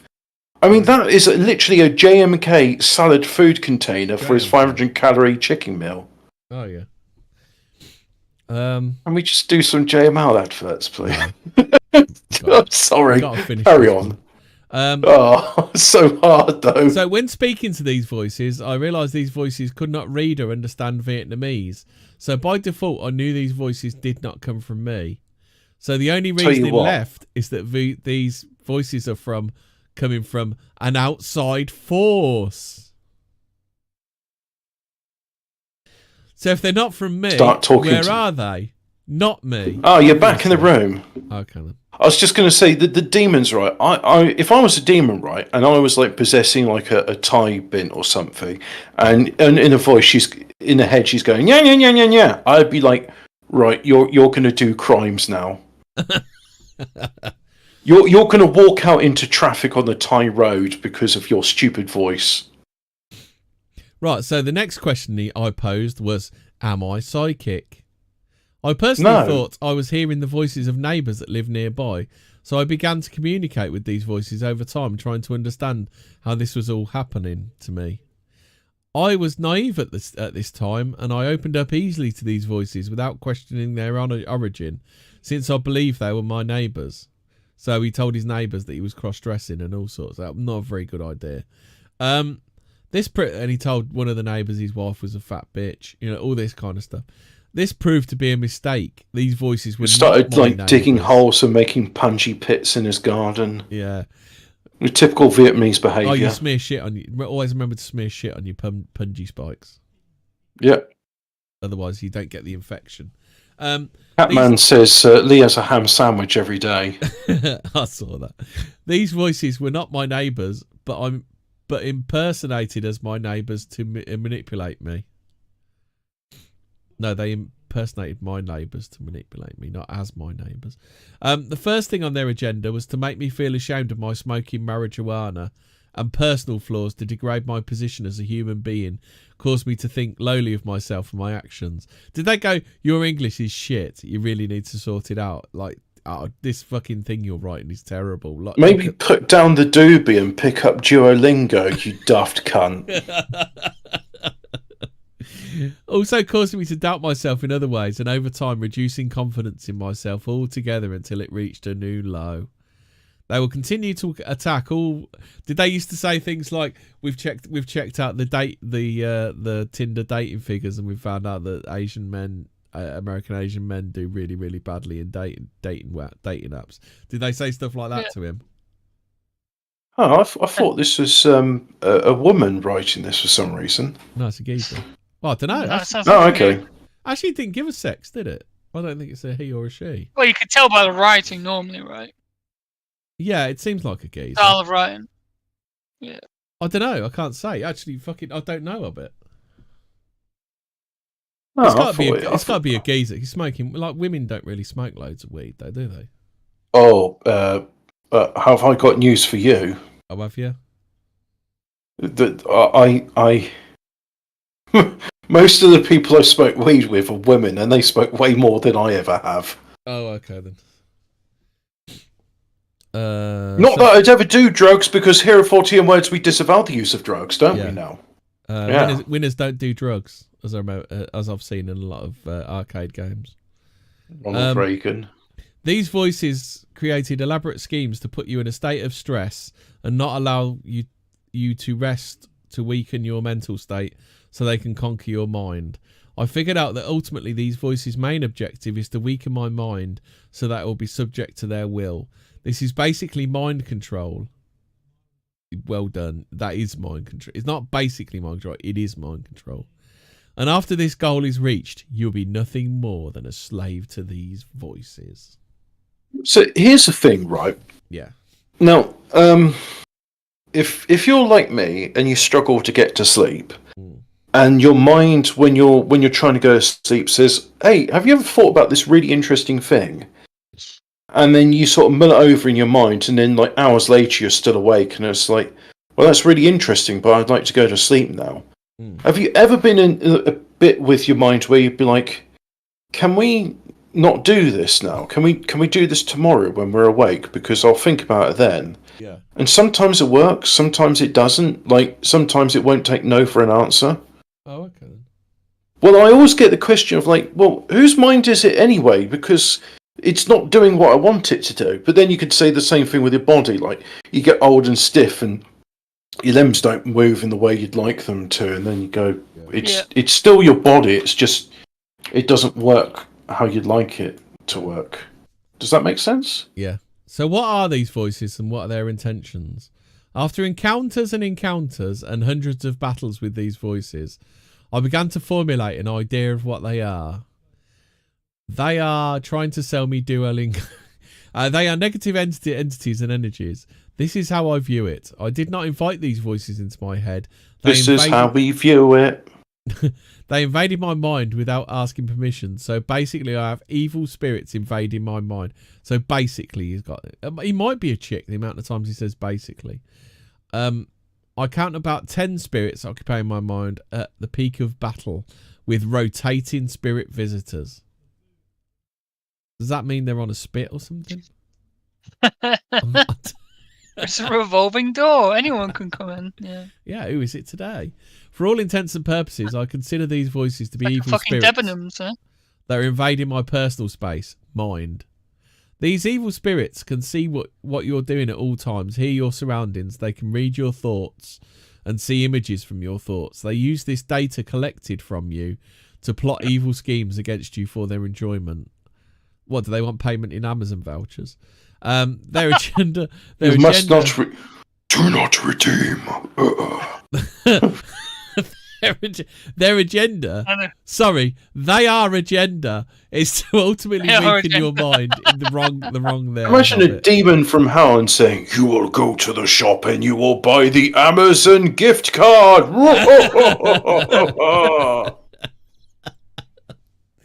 Their agenda is to ultimately weaken your mind. What if Jeff Bezos has an army of demons that are just... Can you hear me? I can hear you. Oh, good. Their agenda is ultimately... That's why I responded by saying, what if Jeff Bezos has an army of demons? That's twice in like 3 days. I've heard... No, 3 times in 3 days I've heard the mention of a drink called an old-fashioned. Is that what the voices are telling you of it? Well, the voices being Ian Fortean and Dom. I watched something... I literally watched something, it was either yesterday or the day before, where an old-fashioned was mentioned, Hobbit. What? Oh, and the demons, isn't it just and the demons trying to sell old-fashions to people. Let me have a look. What is the recipe for an old-fashioned? I know what it isn't, because I've been watching this program called Mystery Diners. It's probably fake as fuck, but basically what happens is you get a restaurant that's struggling, and these people set up a load of cameras and they find out who's doing what wrong.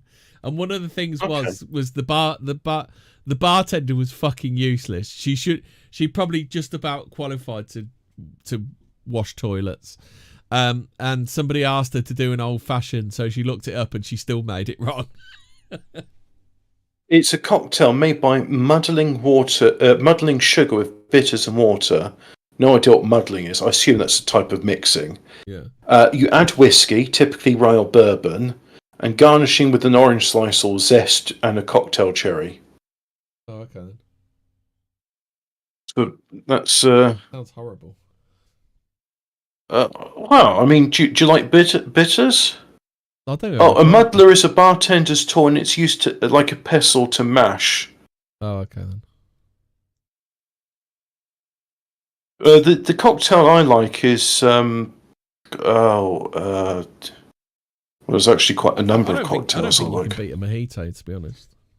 Mojito's good. I like the one they do in Wetherspoons called a baby Guinness, where you get Kahlua and then you put a top of Baileys on top of it, so it looks like a Guinness. Oh, okay then. Yeah, that's good. That is. So their agenda is to ultimately weaken your mind with negative thoughts and energy by constantly bombarding you. Then they will try to control your mind by manipulation to do their bidding or lead you to fatal situations. These evil spirits use any evil negative tactics available to them in their arsenal, from the infliction of fear, lies, to fabrications of false realities, to others forms of deceit. Using the infliction of fear is their trump card. They will use fear in any which way to control you, and then cement your fear with layers of lies and false realities to hold in suspense. They cannot speak the truth. They spend all day coming up with new schemes to trick their hosts into putting their trust in them. This is what they do day in, day out, until they finally find something that works on you. Then once they find that angle, they will continue to take on a ride with further stories, lies, delusions to keep entrapped in that reality. You have now entered into their world where they are the masters and control all variables of events in this altered reality. They keep you in a state of fear and stress, filling you up with negative energy. They do not feel guilty. They grow in false pride, making them into a more negative being. They grow by feeding off energy from you. They are taking away your positive energy. This is the reason you feel depleted with energy when you deal with them for long periods of time. I call these exchanges between these evil spirits and hosts battles. I will explain how to conduct battles later on. Is this all? I have a 2,000 word limit, and you're going to read every single one of it. Please click after this advert for the later on. Later on, we interrupt this later on to bring you one of Hobbit's favourite cocktails, which surprisingly is not made the way I thought it was. I thought it was lemonade, but no, a perroquet, which is French for parrot, is 1 part pastis to 1 part crème de menthe, and then you top it up with ice water. But you have that in a, like, you know how with customers you give them a jug with water so that they can dilute their whiskey. You also give that to the customers so they can dilute it to their taste. So, back to the I hear voices and I'm going to make you suffer for it. Yeah. Who are these voices? This is the grey area. Oh, the one grey area apart from all this stuff we've got to find out later on. These voices claim they cannot tell you their identity. It is a moot point for these voices. The truth is they do not want to reveal their identity so they can hide their intentions.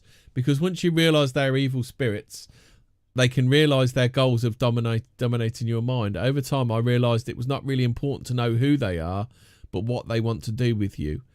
All the lies and deceit they throw at you is to hide the fact they really don't have any power over you. You have all the power in your court from the beginning. All the power in your court? That doesn't sound right. From the beginning, and they are slowly trying to divert power from you over time to weaken your stance. So how do you keep your control or power over them, Hobbit? I don't know. From the previous paragraph, I explained their intentions and their strategy. So by knowing these simple truths, all you have to do is keep your sanity, and control is not to hand over. And control is not to hand over any ounce of power to these spirits. Does that mean ounce? I think that means ounce. They will not give up so easily and will continue to haunt you, but you must remain strong. Remember their real intentions and that they want control over you. So there you go. That's who they are. Yeah, right. Okay. So who they are doesn't matter who they are. It's basically just don't let them take control. Yes. Oh, that really, I have to take notes on this. Do not take control. Right, okay. Do not give control to them. Right. Do not consent. Battles. You want to know how to do the battles, do you? Do you cast magic missile? First thing you have to do is get the Kirk fighting music from Star Trek on. Dun, dun, dun, dun, dun, dun, dun, dun, dun, dun. This evil spirit's weapon of choice is the battle. Within these battles, they slowly attempt to build dominance over you. That's if you allow them to. In my experience, I found out early on that their intention was to destroy me. And I mean to literally destroy me. They took away everything from me and left me in a state of fear and stress. I even lost my job as a result, but after I realised that was happening to me, I came to the understanding that all this is happening to me because I had put misplaced trust with these evil spirits by believing in their lies and deceit. Who'd have thought it, Hobbit? If you speak to demons, don't believe what they tell you. What? The lies. I thought you're supposed to trust them implicitly. Yeah, totally. After this realisation, the solution was pretty simple. The solution was to take back my trust from them. How do you take back trust? Once I did this, they did not have any power over me, and from that point on. However, they continued to battle me back and forth with me. Okay. Yeah. To try to penetrate my defences. And establish a stronghold on me. Is that like a chokehold of it? Or is this the sort of thing that happens at the back of a Tesco's car park? It does sound like it. Well, they want to it? penetrate his defences and establish a stronghold on him. That's it. Colonise him, eh? They're going to check his oil, are they? Create a fortress, inside himself. Fortunately, by knowing the simple truth that this is a battle for my mind, I was able to win many battles and remained undefeated. He wasn't able to win all of his battles and remained undefeated, but he was able to win many of his battles and remained undefeated.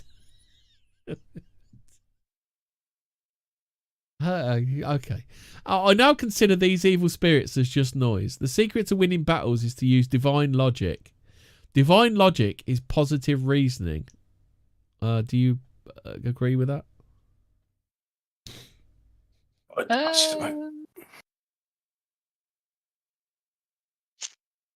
You tell me. Evil spirits cannot overturn the truth. They must accept the truth if you present it. Once you're able to reveal the divine logic and truth that is missing from their argument during these battles, they will have to accept that you won that battle. Once their negative logic is overturned by your positive logic, they call this a debunk. I'm debunking. Beware these evil... Demons are into debunking. Yeah. No, demons don't like debunk. Once their negative logic is over... Yeah. Oh, stop it. You're debunking me. Is that what you're saying? The demon's just like, I will eat your soul. Actually, according to Snopes.com, you can't. No! Curse you! I've been debunked again. But be aware, Hobbit, these evil spirits can read your thoughts and know what you're thinking before you speak. Oh. Okay, so why does it matter if you speak then? Like, what does it matter if you speak? I don't know, because you look like a nutter, obviously. If you're able to imagine a blank canvas in your mind, you can withhold your thoughts from these evil spirits. These evil spirits oftentimes use this power to see your thoughts, to come up with the schemes on the fly based on where your thoughts are headed during these battles, or even off the battlefield. However, if you attempt battle using negative tactics that these spirits do, the evil spirits will know this and will use this against you. This is mind warfare, so I would to help prepare your mental state for battle, please read on. Why does he have to keep asking you to read on or read later? Or please, this is my livelihood. It's like a neurolinguistic programming, and it's why I'm trying to not listen to what you're saying, because I find it infuriating. I'm just reading about the different types of glasses you can get for cocktails. Did you know that a teacup is for cocktails, and it harkens back to Prohibition era? Oh, okay. So these days, alcohol. Yeah, well, these days it's traditionally these days it's usually a glass teacup, and but I don't see the point in that because I'm nearly done. There's only a couple of paragraphs left. Let me get this. What? So read on. Is just a few more paragraphs. Yeah. Amazing. What's it going to say at the end? What kind of mindset must you have when you're in battles with these evil spirits? Hobbit? I don't know. What kind of mindset? Positive. PMA. You need PMA, don't you? Positive mental attitude. You need to, like, destroy them and hear the lamentation of their women. I don't know. The battlefield is your mind. In your mind, you have all the power and all the creativity that you need to defeat these evil spirits in battle. If you still have not taken back your control, then take it back now. In order to take back all the... Yeah, just like that. Yeah. You failed up to this point, but now you just do it. Yeah. Do it now. Now. In order to take back the control, all you have to do is realise you never lost any power to begin with, and it will automatically come back to you. That's the power of realising the truth of what this battle is for. This is a battle for your mind. Once you do that, the battle will start fresh again. Over time, battling back and forth, I was able to gained my control back and I repositioned myself as the god of my mind. I have given myself the powers needed from this god position to overturn any battles in my favour by altering any variables necessary to make my win a sure win. I will give an example of this. As god of my mind, I have imprisoned these evil spirits in a hell I created in my mind. This is where I house the evil spirits in my mind. What? You what, mate? Jackstar makes more sense than this. Mate, do I need to send this to Jackstar? Get him. He'd love this. By imagining it this way, you have the highest possible position to do the most harm to any threat. How does this work? I don't know, but it does. If I had got I don't know what that's. It's Vic Reeves, isn't it? It's a Reeves and Mortimer product. Licky Kicky, the home security dog. If I am the god of my mind and these evil spirits are captives in my hell, then you have to ask how a mere evil spirit do anything to a god. Evil spirits have no body and cannot do you harm, so their power to inflict fear upon you has no effect. In this reality, you can use any power. That's not technically true, is it? Really. Causing insomnia, fucking. It turned this geezer into a fucking gibbering wreck that can't string a sentence together. Exactly. In this reality, you can use any power available to you. Has he just spent too much time watching Freddy 3, The Dream Warriors? Yeah. In my dreams, I'm God. An alter reality environment, time and space. In my dreams, I'm Kevin Colin Bryan, a chartered surveyor who lives in Slough. Time and space to your choosing that will most benefit you to a victory. Most importantly, when in battle and your enemy is trying to bring any angles to you that you do not want to entertain, you can say, I am God of my mind, and I take out that angle. And they have no power to inject. This is because you have 100% control of your mind. They know this, and they will desperately play by your rules in order to have a chance to win over your mind. Even if they can't win, they will try. Yeah. So just remember, if they can win, they can't win. But if they could win, they won't. So they'll play by the rules to win, but they can't. Even though they're demons. Yeah. Yeah. Demons are well known for abiding by the rules. So you ready for a mantra, lads? Repeat these words if you ever feel like you've given them some of your control. I have 100% control of my mind and soul, and I totally believe that is the truth. No force can take control of my mind. I will not allow it. I will not fall for any lies, delusions, or malicious attempts against my mind and soul. If I had lost any power, I now want it back. I have 100% control of my mind and soul. This is just the script. You can alter it however you deem worthy, just as long as you keep the key elements intact. And what happens if the demon replies back saying no? Well, they have to play by your rules, don't they?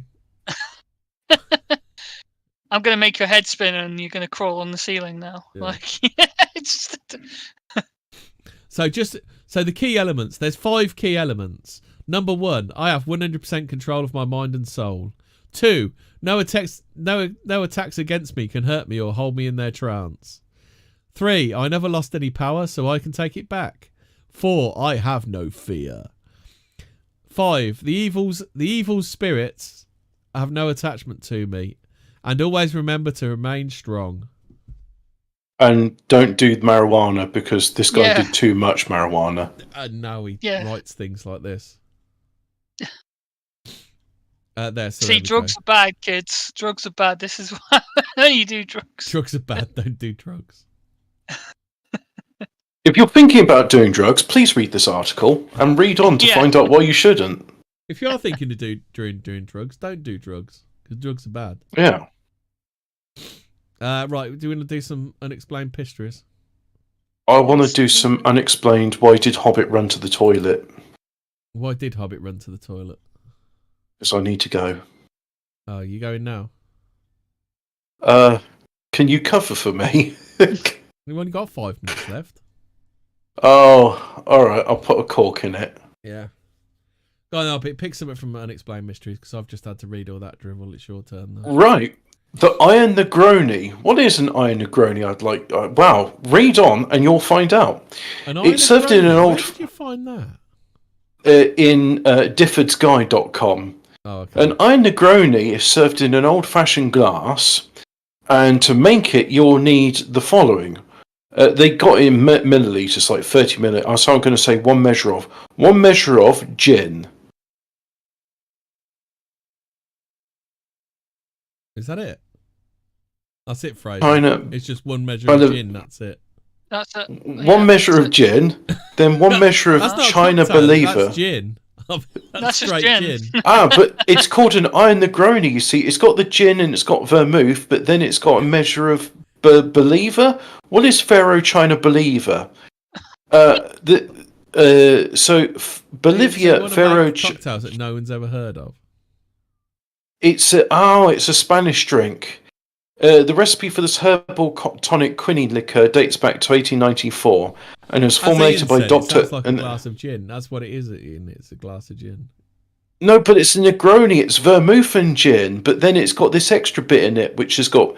So it's not. I can't believe it's not Angostura bitters, basically. Right, Hobbit. You can open Unexplained Mysteries now and give us a story from there, whichever one. But can I?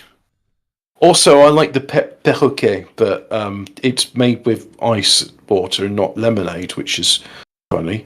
But that's called an aspirou. But anyway, Unexplained Mysteries. I need a drink after that article about marijuana. The marijuana. The one couple shocked after garden ornament turns out to be a live bomb. Oh, that's always a good one. So I'll type in live bomb. There we go. The husband and wife had kept... Oh, loading. Yeah. The husband and wife had kept the explosive shell for years and never thought that anything was amiss. Sian Geff, the Talking Mongoose, and Geoffrey Edwards from Milton Haven in Wales got quite the surprise recently when the police officer knocked on their door and told them that the Ministry of Defence would need to be alerted about the presence of unexploded ordnance in the car.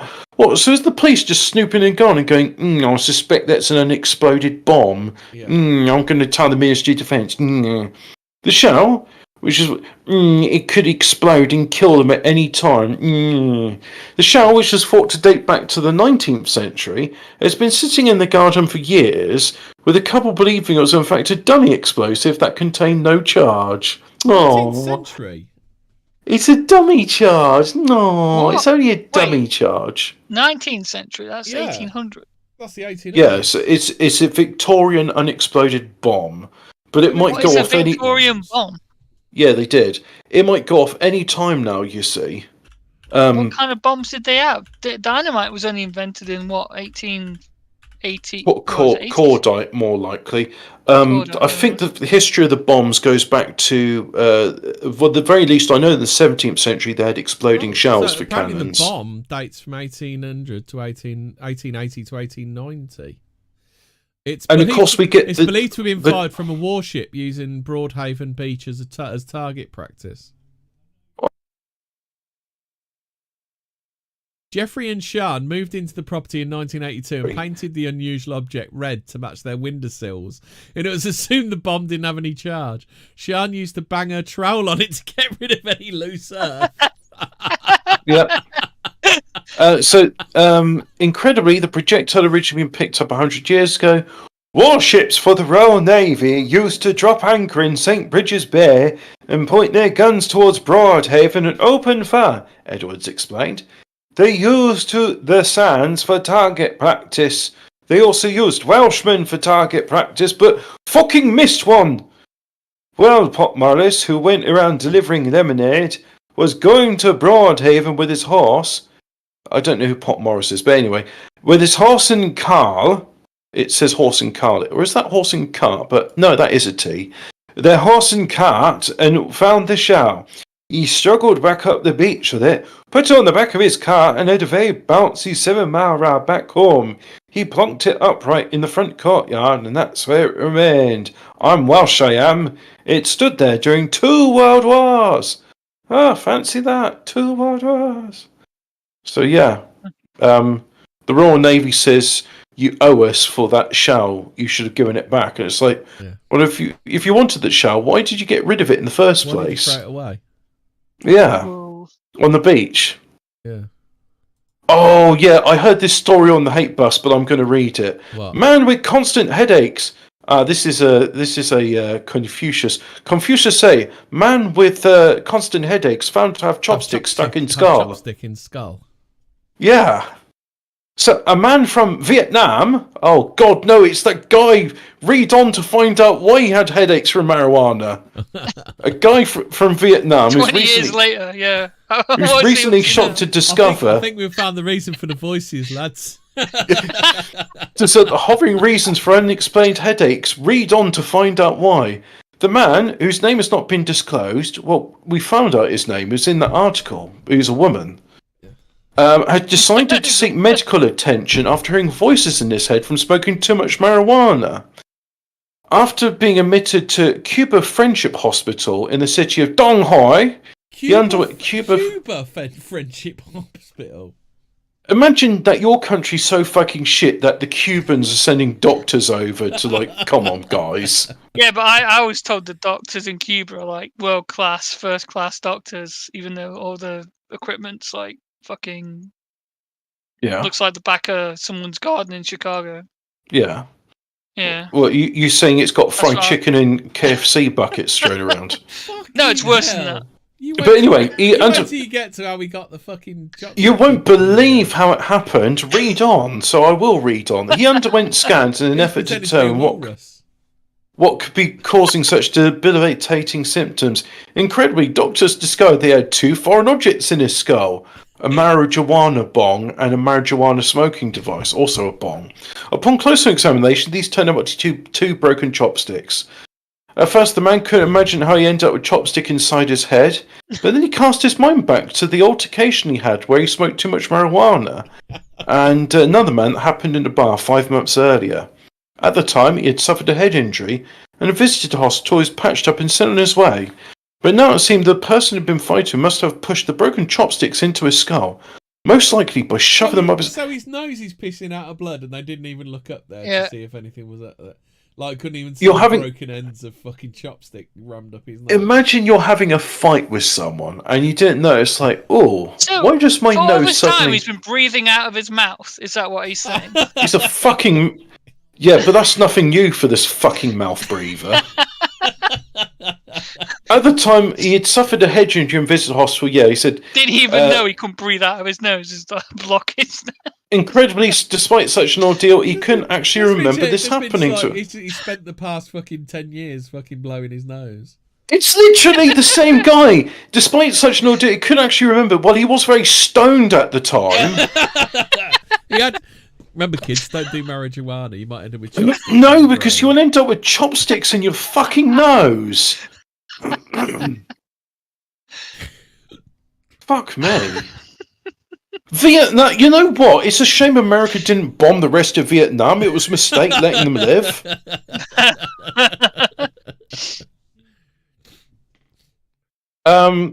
They're filming Legend 2.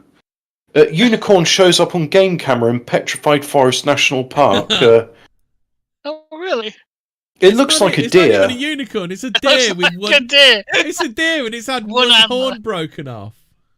Well, I tell you what, the special effects and costumes department aren't up to what they're doing. And have you ever seen Legend? I rewatched it a few days ago. Good film, by the way. Legend, trippy as fuck. No. God, very much so. And I think it explains my sort of like... there's this sprite who really fancies... You've got to do Giant Inflatable Santa is gunned down by drive-by shooter in Kentucky next. I think I will do that. But anyway, Legend, very good film. The scenes with the unicorns to them have whale songs. And also, as they're walking along, you can see like the horn just wobbling about. It's like... it's not strapped on very, very tight. So what's the one I'm looking for? What, Yorkshire Police UFO Files? No, it's on the same page. It's do you want me to copy it? I don't even know what I'm looking at anymore. I need to go to the... I think Stunning and Brave Architect has been around. There you go. I need to go to the opticians at some point. Oh, that! Right, I thought you were saying something else. Giant inflatable... We know this is American because they've mispronounced Father Christmas as Santa Claus. Yeah. It's gunned down by a drive-by shooter in Kentucky. Santa Claus! We're not fucking scumbags here. An armed assailant drove past the house and fired a shot into the enormous Christmas garden decoration. Keen to make an impression, Donald Nielsen of Kentucky recently spent a day putting up a huge $200 inflatable Father Christmas tree. Hitler in and shit. Is that because the Father Christmas? No, he's not. He's not going whole Hitler. He's going ho ho ho Hitler. He's got his arm ho ho ho Hitler. He's got his arm out. Look, he's got his arm. Yeah, out. he's waving to. That means he's waving. Bad optic salute. No, he's waving to say ho ho ho Hitler, Merry Christmas. So this is in Kentucky, but he's flying a flag of Canada. I think that's the reason that the flag should have been shot, not the Father Christmas. But when Nelson opened the front door, he found his Father Christmas very much deflated. At first, he didn't think much of the incident, but after reviewing his security camera, he realized the decoration had actually been fired upon by someone in a passing vehicle.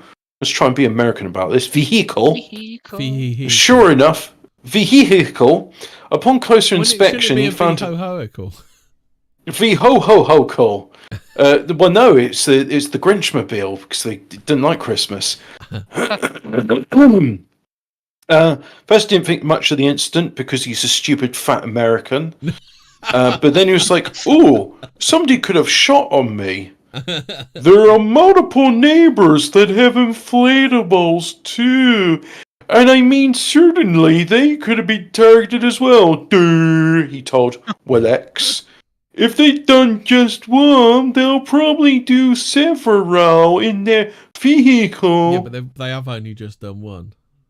Efforts are now underway to identify and catch whoever was responsible. The Grinch. Where's Jim Carrey at this? I hope he's got a convenient alibi. SoundCloud. Have they checked all the SoundCloud rappers in the area? What's saying, hey, yo, I'm going to do a drive-by on that Santa. Yeah. Don't you just love it? Like, there's a giant white man looming over me. He's going to kill me. He's coming right for me.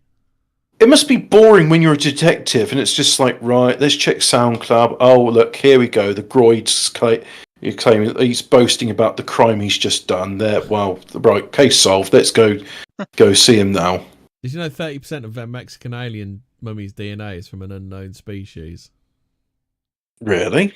Yeah. Only 30. Well, if it's an alien, shouldn't it be 100?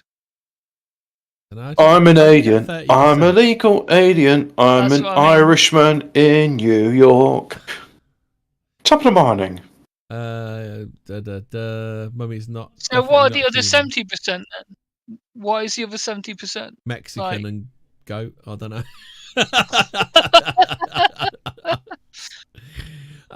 Supposedly found buried between the Peruvian cities of Palpa and Nazca. Unknown DNA, as Malson put it, not from this world. Ooh. In his initial presentation, but have they compared it with a banana to see like how closely it represents banana?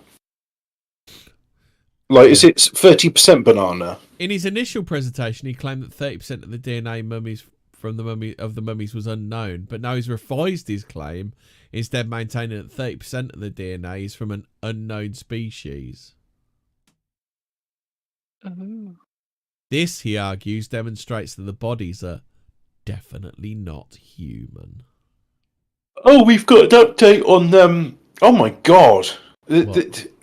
I feel sorry for the Peruvians. Right, for a start, they're a very ugly race of people. But secondly, like, I'm going to post the article in this thing so you can see, like, the woman's wearing a TikTok shirt.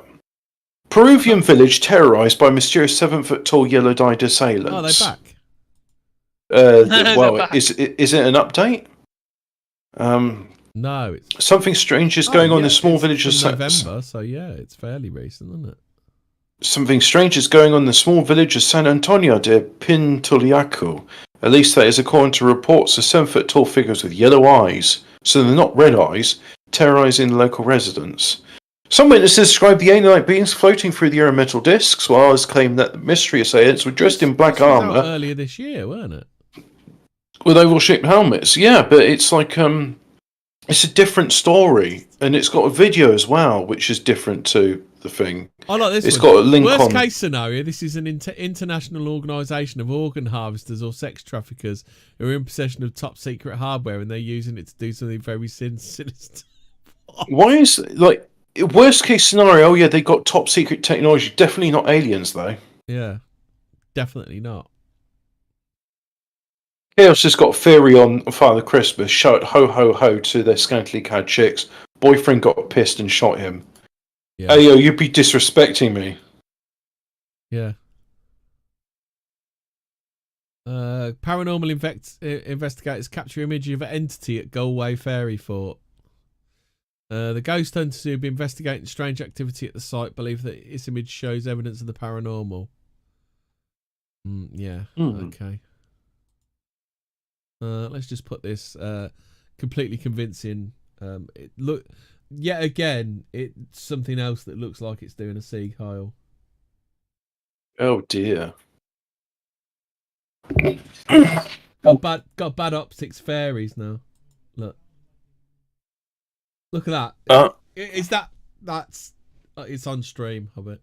Have the ADL commented on this yet? I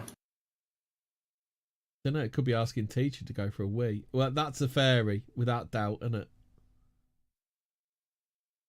Not to be confused with fairies. Yeah. Would you like to know the 20 best Angostura bitters cocktails? No. Oh, do you not like bitters? Go on then, Hobbit. Do your bitters cocktails and then we'll do it. At number 20 is the Trinidad Sour. With it's got whiskey, bitters, sirop d'orge, and lemon juice. That's almond flavours. Number 19, Trinidadi Issues. Trinidadi Issues. No, I refuse to read that because of the name. Port of Spain cocktail, whiskey, bitters, pimento dram liqueur. Do you know what a pimento dram liqueur is? Is that like a pimento taco? A pimentaco? I don't know. Lemon juice, grenadine syrup. Too, Hobbit. And an egg white. Egg white.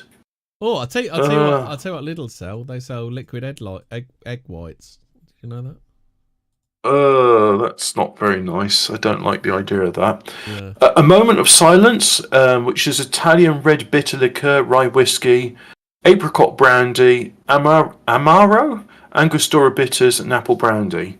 That sounds like a lot of stuff. It's Port of Spain again, Trinidad Especial, which is bitters, pisco, orge, and lime juice. Pisco. I no idea what pisco is. Number 14 is Duchess, bitters, Genevieve, which is gin, pineapple juice, lemon juice, and orgeat syrup. A lot of almonds in this stuff. Interesting. You're not my real Trinidad. Bitters, Pedro Jimenez sherry, cream of Jimenez, not to be confused with Pedro Xi Jinping sherry, because it's both for XI. A cream of coconut, pineapple juice, and lime juice. Oh, I like pineapple and coconut. Trinidad Colada, which is bitters. Overproofed rum. I'm noticing there's a theme to these cocktails, Hobbit. They've all got bitters in them. Pineapple. They're quite heavily Trinidad based bitters. It seems a lot of them do base themselves on the Caribbean, don't they? Yeah. Rum, pineapple juice, lime juice, and cream of coconut. We got Trinidad Fizz, which is bitters, sugar syrup, grenadine, lemon juice, lime juice, egg white, cream, and soda water. There's hardly any alcohol in this. Now, would you like to know what's got the generous dashes of Angostura? Because we're halfway through this. A bitter gin is not my drink. Angostura bitters, single malt Scotch whiskey, more single malt Scotch whiskey, blackcurrant liqueur, and Antica formula. What's Antica formula? We say Scotch malt whiskey, and particularly Islay single malt balance, that work brilliant with rich creme de cassis an Antica formula, helped by generous dose of Trinidadian bitters. I'm going to look up that. Antica formula, the only antique jewel on the rocks. With its unmistakable taste and increasing international following, the Italian vermouth. Oh, it's a vermouth. Right, okay. Grim. You're not fond of vermouth. There's something called a Jimmy Roosevelt, which is bitters, sugar cube, cognac, sugar syrup. So sugar cube and sugar syrup. Champagne brut, so dry champagne, and green chartreuse. That is... that's... I'm actually curious to try that one. A champagne cocktail. Queen's Park Swizzle, bitters, mint leaves, light rum, lime juice and sugar. That's probably quite palatable. Queen's Park Hotel Super Cocktail. It's not just any cocktail, it's a super cocktail. Bitters, light rum, sweet vermouth. Cocktail?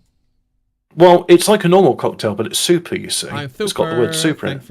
It's super. You will feel super when you drink this. I feel super. So bitters, light rum, sweet vermouth. Oh, it's Vincent Bruno in the room with us. Lime juice and grenadine syrup. Perhaps best described as a Trinidadian daiquiri due to its heavy use of bitters. Pink gin. So basically, if you want to make a Trinidad cocktail, just throw loads of bitters in it. That's pretty much it. With rum and bitters, and there it's Trinidad in a cup. Yeah. Pink gin is gin, chilled water and sugar syrup with bitters, and the bitters make it pink. The Malagu pink gin. Wow, hit the perfect balance on dilution. This is a great drink, but it's an equilibrium that's tricky to attain. A bit like doing limbo in Trinidad. Tobago gets not so much in all of these cocktails. The Malaguena, which is bitters, dark rum, amaro, agave syrup, and orange bitters by Angostura, which is not to be confused with Angostura aromatic bitters. I might be sounding like a conspiracy theorist here, but are Angostura sponsoring this ad? It might be, there's like, hey, did you know there's this thing called Angostura bitters and you can put it in your drinks? The Manhattan Island is bitters. Sweet. Oh, thank God. He's cut out. There's a pink gin and tonic, which no prizes for guessing what makes it pink. It's gin, tonic water, and Angostura bitters. Yay! And finally, bitters, the mark Angostura bitters, the mark of quality. Except no substitute. Yeah. And finally, at number other one, bitters are not available. Fucking too right. And number one in the list is Brooklyn's finest Angostura aromatic bitters, except no substitute. Not a sponsor, by the way. Cognac, rye whiskey. Ugh. Amaro and is that whiskey made from rye? Yeah, and it's horrible and it's shit. It's literally vodka is better than rye whiskey. But anyway, Amaro and Falernum liqueur, which is what is Falernum? I want to know. Falernum. Falernum is either an 11% ABV syrup liqueur or a non-alcoholic syrup from the Caribbean. It's best known for use in tropical drinks. It contains flavors of Rastafart. I don't know what that was response to, but a Rastafart.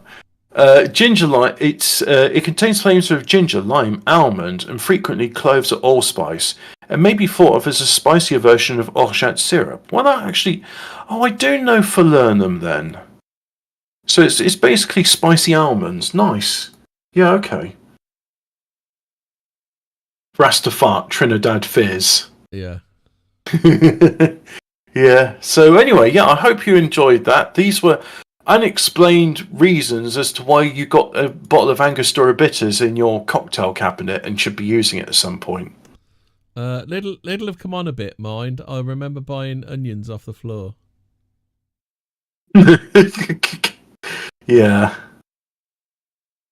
Idi Amin data issues, egg white and Indian tears. What that means? Right, is that a start? Marcelo Miller from 37 weeks ago was very pleased about this. Simon, what a big surprise! 3 exclamation marks. My father was a fanatic for pink gin, so Angostura Bitter was a must-have, and that's in quote marks, at our home. He would be very proud to see our tiny contribution of your recipe of Rusty Nail. It's a cocktail that I love! I take a look at your site every week. Your work is fabulous! The work is fabulous has got not 1, not 2, not 3, but 4 exclamation points to it. Oh, Marcella Miller, she also says your work is fabulous. She responds underneath, says Marcella Miller. My family recipe of Rusty Nail takes 2 to 3 drops of Angostura. Ooh. So literally, you just put 1 drop of it in, then, do you? A little, like Marmite. A little goes a long way. All right. If you put too much in, does it make the roof of your mouth throb like Marmite does? Oh, and it strips it away. Yeah. Yeah. Are we all done here? Oh, I think I could do with a stiff drink of Angostura bitters. Remember, Angostura bitters, the mark of quality. Yes, except no substitute, Balland. Oh, I could have a go making that champagne cocktail. I've got some Angostura bitters though, I bet. I've got Angostura bitters. I've got green chartreuse. I don't have dry champagne, but what I've got instead is Liefraum milk, which is sweet anyway, so I won't need the sugar syrup. Yeah. And I can just put it in the soda stream to get busy with the fizzy. Mint. Oh, right. Yeah. That's us done with our roundup of paranormal news, which apparently... Oh, I didn't know we're actually live for that. Can I just say, I disavow the use of alcoholic beverages to celebrate the finish of yet another episode of Fortean Words. Absolutely not. So that's another roundup of paranormal news, which includes... brought to you by Slap Chop. Soda and Angostura bitters. Yes. And not a sponsor YouTube. Not a sponsor YouTube. Please no bully. Please no bully. But also, you should be a sponsor SodaStream because I would like to get busy with a fizzy. Yeah. Stay spooky. Good night all.